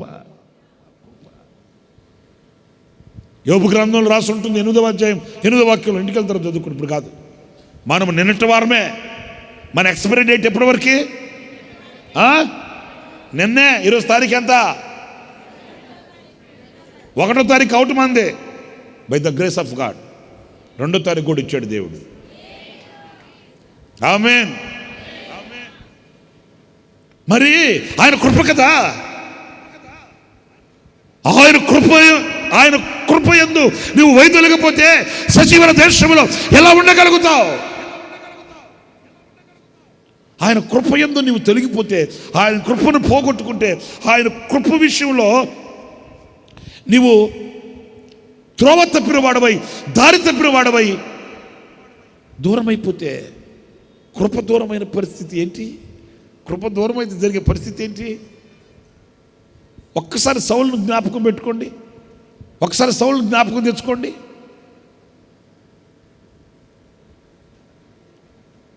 ఆ కృప మనల్ని ఎంత ఆదరిస్తుంది, ఆ కృప మనల్ని ఎంత పోషిస్తుంది, ఆ కృప మనకి ఎంత ధైర్యం ఇస్తుంది. ఒకే ఒక మాట చెప్పాలంటే, ఆ కృపయే మనల్ని మేఘం వలె ఆవరించి ఉందంట. నీ కృప ఎంతో మహోన్నతము, నీ కృప లేనిదే బ్రతుకలేను, నీ కృపా బాహుళ్యమే నీలో జీవసింప చేసినది, నీ కృపా బాహుళ్యమే నన్ను నీలో నివసింప చేసినది, నీలో నివసింప చేసినది. కృపానిధి నీవే ప్రభు,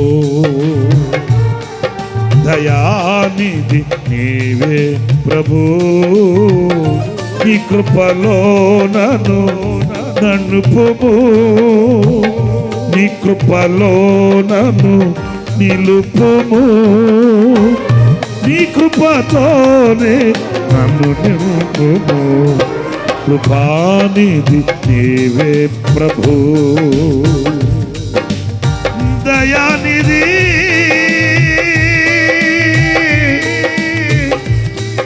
నీవే ప్రభు. హల్లెలూయా, హల్లెలూయా, హల్లెలూయా, హల్లెలూయా. ఆయన కృప జీవము కంటే ఉత్తమమైనదంట. ఆయన కృప నిత్యము మనల్ని ఆవరించి ఉన్నదట. ఒక సంతోషకరమైన మాట చెప్పనా, శాశ్వతమైనది ఒకటి ఉందంటే లోకంలో అది కృపే, ఇంకేది లేదు. ఆమేన్, హల్లెలూయా. మరి ఆ కృప విషయంలో ఎందుకు తప్పిపోతున్నారు మీరు? ఆ కృపను పొందుకున్న విషయాల్లో ఎందుకు తప్పిపోయి ఆ కృపకు దూరమై ఎండిన మోడు వలె నా ప్రియమైన సహోదరులారా,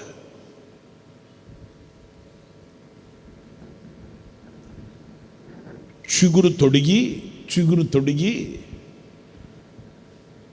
ఆ తొడిగిన ఆ చిగురు పుష్పించి మరల ఫలాలిచ్చి మిగిలిన ఎండి కట్టెల్లో నుంచి ప్రత్యేకించింది కృప. నేను చెప్పింది మీకు అర్థమైందా? ఎండిన కర్రకి చిగురు తొడిగి అది ఫలించి ఫలములిచ్చి ఆ మిగిలిన ఎన్ని కర్రలు ఉన్నాయి? మెజారిటీ మెజారిటీ మిగిలిన 11 కర్రల్లో నుంచి ఈ ఒక్క కర్రను ప్రత్యేకించింది ఏంటి? కృప.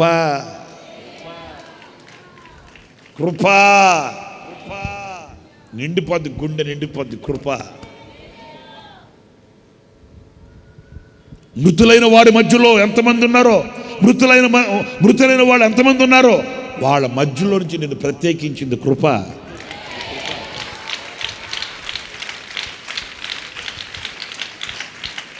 చిన్న వయసులోనే అన్ని ఉండి కూడా, అన్ని చేయగలిగి ఉండి కూడా, అంత సామర్థ్యత ఉండి కూడా ఏ సజీవుల దేశంలో ఉండలేని అనర్హులు కొందరు ఉన్నారే, వాళ్ళ నుంచి ప్రత్యేకించింది కృప.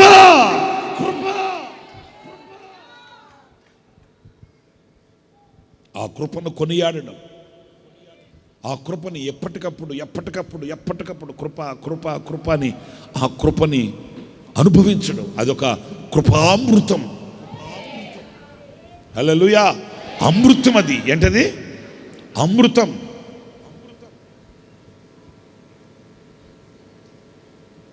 స్తోత్రం కలుగుగాక. ఆ అమృతం లాంటి ఆ కృపని సేవించలేకపోవడం, ఆ కృపను పొందుకుని ఆ కృప యందు ఆనందించలేకపోవడం ఎంత అవివేకమైనది. ఎందుకు ఆ కృప విషయంలో తప్పిపోతున్నాము? ఈ దైవజనుడు చెప్తాడు, ఎవడైనా దేవుని కృపను పొందకుండా తప్పిపోవునేమో అనియు ఏ వేరు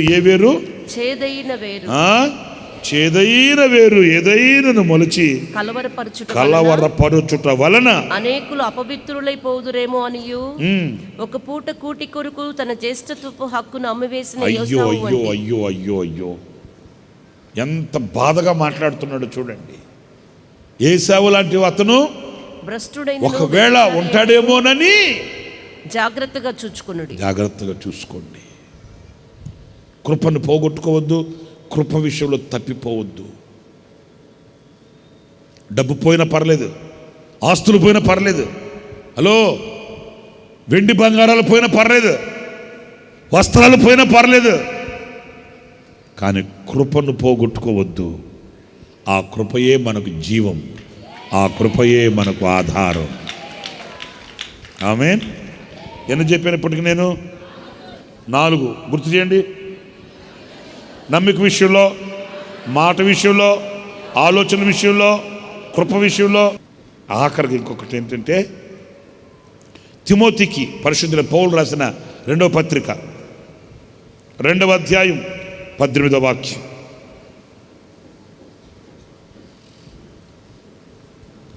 వారు పునరుద్ధానము గతించెనని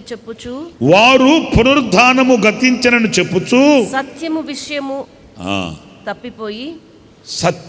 విషయములో తప్పిపోయి కొందరు విశ్వాసమును చెరుపుచున్నారు. దేంట్లో అంటే వీళ్ళు తప్పిపోయింది? అందరు చెప్పండి, దేంట్లో? సత్యం తప్పిపోతే దేంట్లో ఉన్నట్టు? అసత్యం. ఆ కలిపితే చాలు. కొన్ని పదాలకి ఆ కలపకూడదు. అందుకే నేను మాట్లాడేటప్పుడు ఏం చేస్తానంటే ఇట్లాంటి పదాల దగ్గర ఈ కలుపుతా. నిజం. మనం ఆ పదాన్ని పలకకపోయినా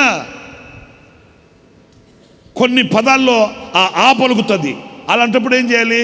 ఆ పదాన్ని ఆ అక్షరాన్ని తీసేసి యాంటీ దానికి విరోధమైన పదాన్ని అక్షరం పెట్టుకుంటే సరిపోద్ది. ఆ విశ్వాసము అన్నాను అనుకో, నా భావన ఏంటి? ఆ విశ్వాసం అంటే అట్లాంటి విశ్వాసం అని. కానీ సౌండింగ్లో ఏమని వస్తుంది? అది అవిశ్వాసం అని వస్తుంది. అందుకని ఆ విశ్వాసము అనకూడదు, ఈ విశ్వాసము అని పలుకుతా. ఎందుకంటే ఎందుకు వచ్చిన గొడవ? లేదా ఆకి విశ్వాసానికి మధ్యలో గ్యాప్ ఇవ్వాలి. ఆ విశ్వాసము అంటాం. ఎందుకంటే కొన్ని సందర్భాల్లో లేనిపోని చేటు తీసుకొచ్చి పెడుతుంది. అర్థమైందండి? ఇక్కడ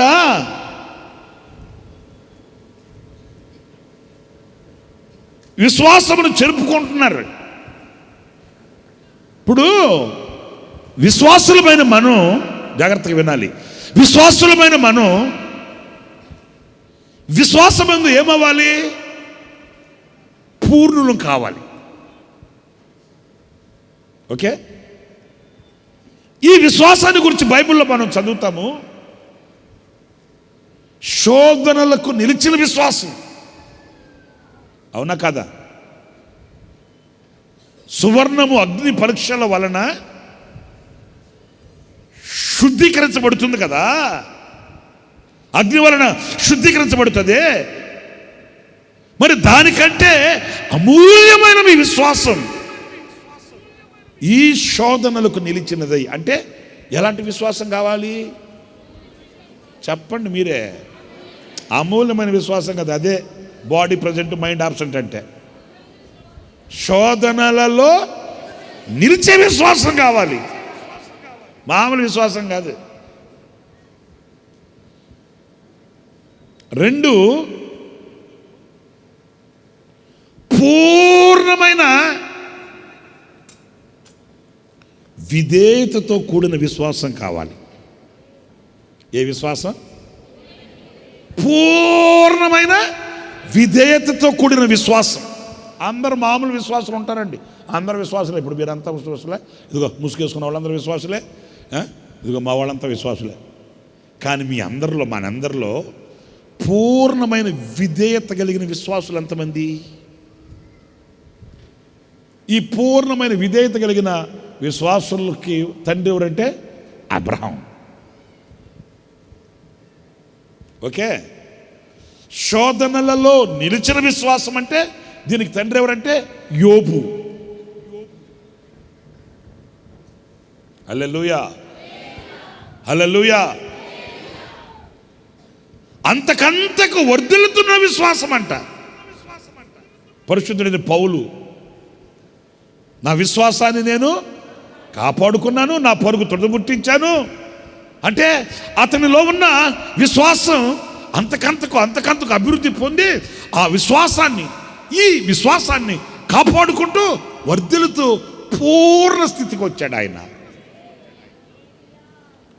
ఇప్పుడు ఈ 3 విషయాలు మీతో ఎందుకు చెప్పానంటే, ఇంత ఘనమైన విశ్వాసాన్ని చెరుపుకుంటున్నారంట. వింటున్నారా నేను చెప్పే మాట? ఎందుకు? సత్యమందు తప్పిపోయి. ఎంత ప్రమాదకరమో చూడండి. సత్యమందు మనం తప్పిపోతే, సత్యాన్ని సమాధి చేస్తే, సత్యానికి మనం దూరమైతే, సత్య సంబంధంలో కాకపోతే, క్లుప్తంగా చెప్తున్నాను, ఇక సత్యమునకు మనం చెవివ్వకపోతే, సత్యమునకు మనం హృదయం ఇవ్వకపోతే, సత్యానికి మనం విధేయులు కాకపోతే నీ విశ్వాస జీవితం డ్యామేజ్ అయిపోద్ది. ఏముందిలే, ఇది పెద్ద కాదు. నీ విశ్వాసం బద్దలైపోద్ది.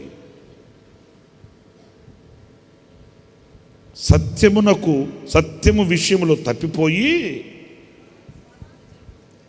విశ్వాస జీవితాన్ని జరుపుకుంటున్నారట. అసలు విశ్వాస జీవితమే పోతే ఇంకేముంది అక్కడ? ఏమండే, ఇప్పుడు ఈ బైబిల్ చేతబట్టుకున్నాము, తెల్ల బట్టలు వేసుకున్నాం కనుక మనం దేవుని మందిరానికి వెళ్తున్నాము, దేవుని సన్నిధికి వెళ్తున్నాము, ఆయన ఆరాధించడానికి వెళ్తున్నాము అనుకుంటారు. చేతిలో ఇది లేకపోయా ఎక్కడికి వెళ్తున్నట్టు? మీకు అర్థమైంది నేను చెప్పింది? చేతిలో బైబిల్ ఉంది, తెల్ల బట్టలు ఉన్నాయి, వెళ్తున్నాం కనుక దేవుని మందిరానికి వెళ్తున్నారు బాబు. చేతిలో ఇది లేకపోయా, ఒంటి మీద ఇది లేకపోయా ఎక్కడికి వెళ్తున్నట్టు? అలాగే విశ్వాస జీవితంలో విశ్వాసమే లేదనుకో, అప్పుడు నువ్వు ఏ దాని మీద నీ జీవితాన్ని కట్టుకుంటున్నట్లు అర్థమే లేదు అసలు మన జీవితానికి. దీనికి పునాది ఏంటంటే సత్యమును కాచుకోవడం. అందుకే సత్యమును అమ్ముకొనకుడి. సత్యాన్ని అమ్ముకోకూడదండి. మనం సత్య సంబంధులమై సత్యమును కాచుకొని వారమై ఆ సత్యము విషయంలో తప్పిపోకూడదు. ఇంకో మాట అంటే సత్యం అంటే ఎవరు? యేసయ్యే. నేనే సత్యం. యేసయ్యతో పోల్చబడిన ఈ సత్యాన్ని మనం పోగొట్టుకోకూడదు. ఈ సత్యం విషయంలో మనం తప్పిపోయిన వారం కాకూడదండి. ఇంకొక మాట, వాక్యమే సత్యం. ఇంకా వేరేది ఏది సత్యం కాదు, వాక్యమే సత్యం అన్నప్పుడు ఈ సత్య విషయంలో మనం హలో వాక్యం అట్లాగే ఉంటుందయ్యా, యాడ్ చేయడానికి కుదురుతుంది చెప్పు. గుమ్మడికాయ కట్టకుండా ఇంట్లోకి వెళ్ళచ్చా? గుమ్మడికాయ కట్టద్దని బైబిల్ రాసిందా? ఇది ఈ పోకిరి మాటలు. సినిమాలు చూడకూడదని బైబిల్ రాసిందా? ఎక్కడన్నా బైబిల్ చూస్తారా? మీరు చెప్తారా? సినిమాలు చూడకూడదు అని రాసిందా? మరి ఇప్పుడు ఏంటంటే ఇతను సత్య విరోధి, వాక్యాన్ని వాక్యంగా అంగీకరించడు. ఇంకా కొన్ని ఉన్నాయిలేండి పిచ్చి మాటలు, అవన్నీ మనకు అనవసరం. మీకు తెలియదు కొన్ని, నేను మీకు తెలియపరచడం ఎందుకు అవి చెప్పి ఇట్లా కూడా అనుకుంటున్నారా? లేని అభిప్రాయం పుట్టించినట్టు అవుతుంది. పోకిరి మాటలు కొన్ని ఉంటాయండి, వాక్యానికి దూరమైనవి, వాక్యానికి పెడర్థాలు పెట్టి సత్యమును సత్యముగా కాకుండా వాక్య సత్యాన్ని వక్రీకరిస్తూ మనం తప్పిపోయిన వారం కాకూడదంట. సత్యము మిమ్మల్ని, అంతే ఆఖరికి నేను చెప్పేది, మీరు సత్య సంబంధులై సత్యమును గనక వెంబడిస్తే, సత్యమును కాచుకుంటే మీరు స్వతంత్ర దేశంలో స్వతంత్రులై బ్రతుకుదురుగాక. హల్లెలూయా, హల్లెలూయా. ఏ కట్లు మిమ్మల్ని బంధించలేవు, ఏ బంధకాలు మిమ్మల్ని ఆపలేవు, ఏ శత్రు మిమ్మల్ని ఏమీ చేయలేడు, ఏ చీకటి మీ ఎదుట నిలబడదు. వెలుగు కలుగుతుంది, జయము కలుగుతుంది, దీవెన కలుగుతుంది, మీ మార్గం సరళము చేయబడుతుంది. దేవుని మార్గములో మీరు కోరిన రేవుకు మీరు చేరుతారు. కృప కలుగు కాక. ఏ విషయంలో తప్పిపోతున్నారు? నమ్మిక విషయంలో, మాట విషయంలో, ఆలోచన విషయంలో, కృప విషయంలో, సత్యం విషయంలో. ఇప్పుడు దీన్ని పాజిటివ్గా చెప్పండి. వెనక్కి సరే. నమ్మిక విషయంలో తప్పిపోకూడదు, మాట విషయంలో తప్పిపోకూడదు, ఆలోచన విషయంలో తప్పిపోకూడదు. ఇది కృప విషయంలో తప్పిపోకూడదు, సత్యం విషయంలో మనం తప్పిపోకూడదు. అలాంటి కృప నా దేవుడు మన అందరికీ అనుగ్రహించుగాక. హల్లెలూయా. లేచి నిలబడి ప్రార్థన చేసుకుందాం.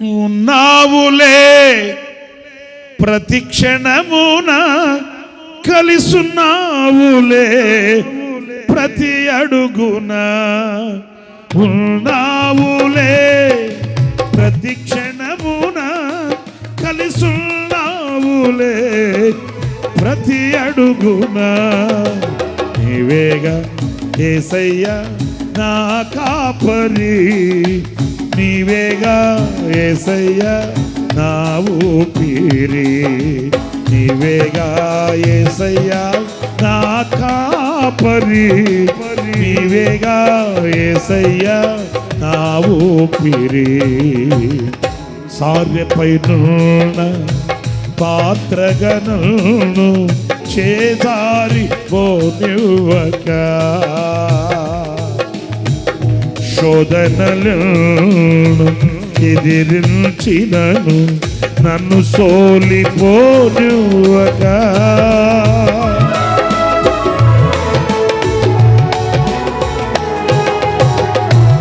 సారెపైనున్న పాత్రగను చేదారి పోనివ్వక శోధనలను ఎదిరించినను నన్ను సోలిపోనివ్వక ఉన్నావులే ప్రతి క్షణమున కలిసున్నావులే ప్రతి అడుగునావే ఉన్నావులే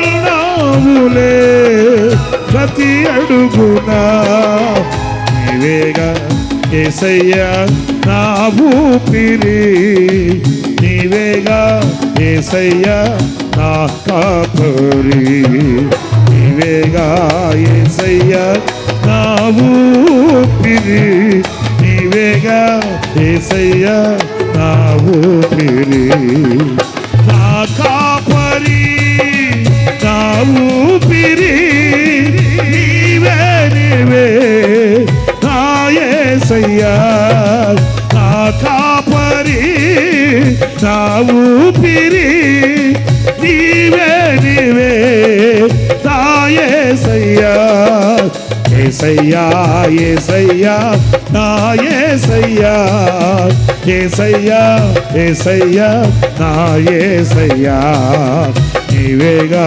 యేసయ్యా నా కాపరి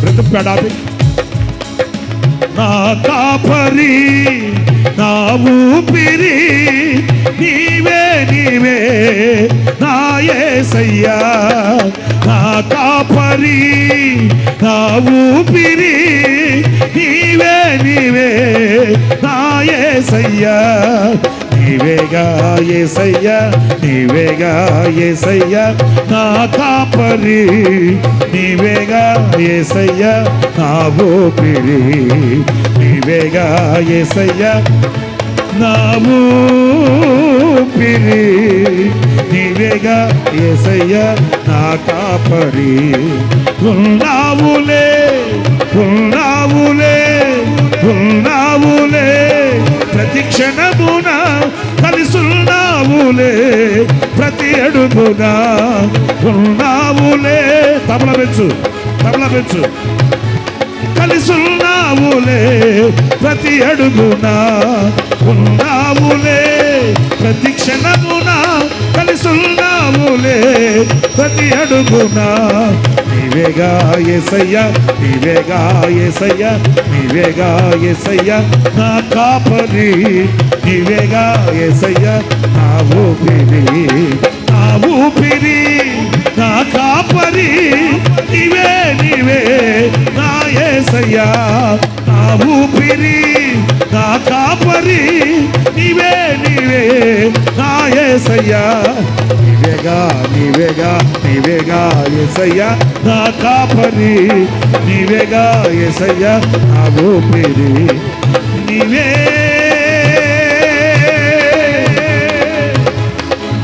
నీవే నీవే నీవే నీవే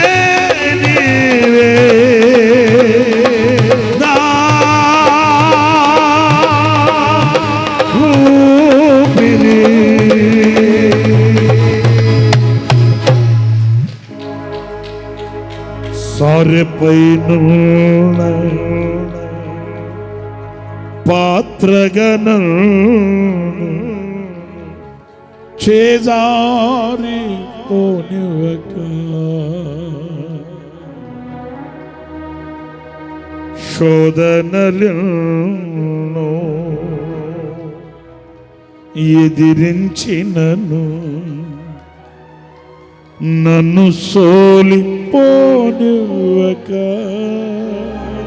చేతులెత్తుదామా ఉన్నావులే ప్రతి క్షణమున కలిసున్నావులే ప్రతి అడుగున ఉన్నావులే.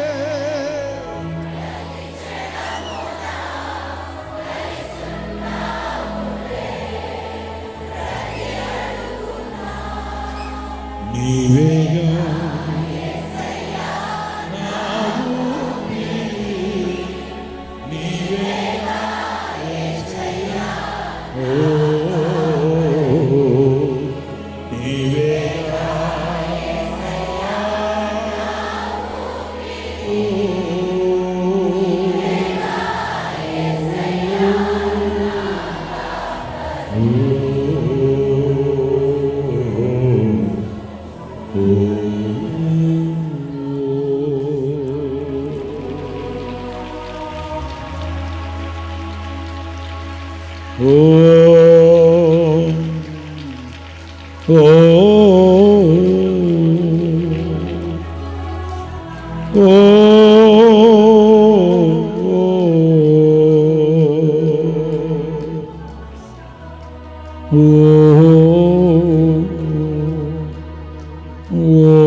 ఏ విషయంలో మనం తప్పిపోతున్నామో, ఏ విషయంలో మనం దేవునికి దూరమైపోతున్నామో, గొర్రెల వలె త్రోవ తప్పిపోతున్నాము కదా.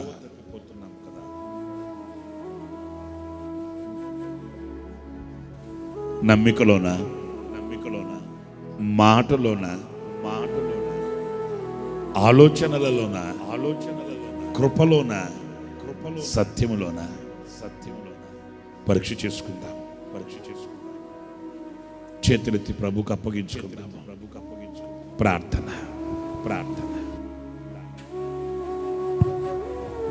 పరిశుద్ధుడైన తండ్రి, ఆశ్చర్యకరుడానికి స్తోత్రాలు చెల్లిస్తున్నాను. ఈ 8వ నెల మొదటి పునరుద్ధానపు ఆరాధనలో మమ్మల్ని అందరినీ సజీవులుగా నిలిపి మేము నీ విధంగా స్తుతించి ఆరాధించి మీ నామాన్ని గొప్ప చేయుటకు, నిన్ను పాడి స్తుతించి మహిమపరచుటకు మీరు మాకు ఇచ్చినటువంటి ధన్యత కొరకై నిన్ను స్తుతిస్తున్నాను. గొర్రెల వలె తప్పిపోతున్నామని, ఏ విషయాల్లో మేము తప్పిపోతున్నామో ఈ ఉదయకాలం మమ్మల్ని మేము వాక్యము చేత సరిచూసుకొని పరీక్షించుకోవడానికి మీరు ఇచ్చిన మంచి అవకాశం కొరకై స్తోత్రం. ఆత్మీయులుగా నడిపించబడుతున్నటువంటి మేమందరం మా అడుగులలో, మా బ్రతుకులలో ఎక్కడెక్కడ తప్పిపోతున్నామో ఈ ఉదయకాలం మీరు మాతో సూటిగా మాట్లాడినందుకై స్తోత్రాలు. నమ్మిక విషయంలో మేము తప్పిపోకుండానట్లుగా మీరు సహాయం చేయండి. మీ మహిమ కలిగిన కార్యాలు మేము చూచున్నట్లు మీ యందు పరిపూర్ణమైనటువంటి నమ్మకం కలిగి అడుగులు ముందుకు వేయటకు మీరు సహాయం చేయమని ప్రార్థిస్తున్నాను. నిజమే, నమ్ముట మా వలనైతే సమస్తమును నైనా సాధ్యపరచగలిగే గొప్ప దేవుడు మీరు మాకు ఉన్నారు. అందుకు స్తోత్రాలు. మాట యందు మేము తప్పిపోకుండా చూసుకోవడానికి కృప చూపించండి. మీకు మాట ఇచ్చి ఆ ప్రకారంగా చేయనప్పుడు అది మాకు ఉరిగా మార్చబడుతుంది కనుక మొరకుకున్న దానిని చెల్లించేటట్లుగా నీతో చేసినటువంటి నిబంధనను మేము మీరక నడిపించబడినట్లుగా మీరు కృప చూపించమని ప్రార్థిస్తున్నాను తండ్రి. మా హృదయ ఆలోచనల్లో మేము తప్పిపోకుండా జాగ్రత్త పడటానికి సహాయం చేయండి. మా పితరులు అలాగే అనేక సందర్భాల్లో వారి హృదయ ఆలోచనలు తప్పిపోయి మీకు కోపాన్ని పుట్టించారు, విశ్రాంతిలో ప్రవేశించలేకపోయారు, గమ్యానికి చేరలేకపోయారు తండ్రి. అలాంటి పరిస్థితి మా బ్రతుకుల్లో రాకుండా మీ ఆలోచన ప్రకారంగా మమ్మల్ని నడిపించండి. మీ తలంపుల ప్రకారంగా మీరు మమ్మల్ని నడిపించమని ప్రార్థిస్తున్నాను. కృప విషయంలో మేము తప్పిపోకుండానట్లుగా సహాయం చేయమని ప్రార్థిస్తున్నాను తండ్రి. సౌలు వలె, యోసేపు వలె ప్రవ్వా నాయనా తండ్రి, మీ కృపలో మేము తొలగిపోకుండా మీరు సహాయం చేయండి. చేదైన వేరు మాలో ఏది మొలవకుండా మీరు కృప చూపించమని ప్రార్థిస్తున్నాను. నేటి దినమున మేము నిలిచి ఉన్నామంటే నీ కృపయే తండ్రి. నైనా ఈ గొప్ప కృప మాకు దూరం కాకుండా కృపలో మేము వర్ధిల్లునట్లు, కృప వెంబడి మేము కృప పొందినట్లు, కృపలో మేము స్థిరపరచబడినట్లుగా మీరు సహాయము చేయమని ప్రార్థిస్తున్నాను. నాకే సమృద్ధిగా కృప కలుగునుగాక అని మేమందరము నీకు అప్పగించుకొని సమృద్ధి అయిన కృప పొందుకొని ముందు కొనసాగుటకు సహాయము చేయమని ప్రార్థిస్తున్నాను. సత్యం విషయంలో మేము తప్పిపోకుండానట్లుగా సహాయము చేయండి నాయన. సత్యమందు స్థిరులమై విశ్వాసమును చెరిపివేసుకొనకుండా ఈ విశ్వాస ఓడ నైనా అద్దరికి చేరునట్లుగా మీరు సహాయము చేయండి. కోరినటువంటి ఆ రేవుకు నైనా సింహాసనాసీనుడైనటువంటి నిన్ను చేరుకోగలుగునట్లుగా మా విశ్వాసము ప్రభువా తండ్రి శోధనలో నిలిచినటువంటి విశ్వాసముగా ఉండునట్లు మీరు కృప చూపించమని ప్రార్థిస్తున్నాను తండ్రి. ఈ మాటలు ప్రతి బిడ్డ హృదయంలో స్థిరపరిచి నీరు కట్టి ఫలింపచేయండి. మేమెవ్వరం తప్పిపోకుండా జాగ్రత్తగా చూచుకొని ఈ ఆత్మీయ యాత్రలో మీతో ప్రభువా తండ్రి అడుగులు వేయనట్లు, మీ చేయి పట్టుకొని మేము నడిపించబడినట్లు నైనా నీ స్తోత్రం మీరు ఆకడలో మిమ్మల్ని ఎదుర్కొనగలిగినట్లుగా మీరు సహాయం చేయమని ప్రార్థిస్తున్నాను తండ్రి. ఇంతవరకు నీ దాసుడిని మీరు బలపరిచి అభిషేకించి వాడుకున్నందుకై స్తోత్రం. ఇంకా ఉన్నతమైన కృప దయచేయండి. చేరి వచ్చిన బిడ్డలందరినీ మీరు దీవించండి. మీ సన్నిధిలోని మేలు, ఆశీర్వాదం, క్షేమము, ఆరోగ్యము, నెమ్మది, సమాధానము చేత నీ బిడ్డలు మీరు నింపి మీరు ఆకడకు రాజ్యానికి సిద్ధపరచమని సమస్త ఘనత, మహిమ, ప్రభావం నీకు ఆరోపించుకుంటూ నజరేయుడని యేసు నామం అడుగుచున్నాను తండ్రి. ఆమేన్. మన ప్రభువు అయిన యేసుక్రీస్తు కృప, తండ్రి అయిన దేవుని ప్రేమ, పరిశుద్ధాత్మనందుల అన్యోన్యమైన సహవాసము, సన్నిధి సముఖం ఈ ఆరాధనలో పాలు పొందిన ప్రతి ఒక్కొక్కరికి సకల కోటి పరిశుద్ధులకు సదాకాలం తోడయుండి నడిపించునుగాక. Amen, amen, amen, amen. అందరికీ వందనాలు.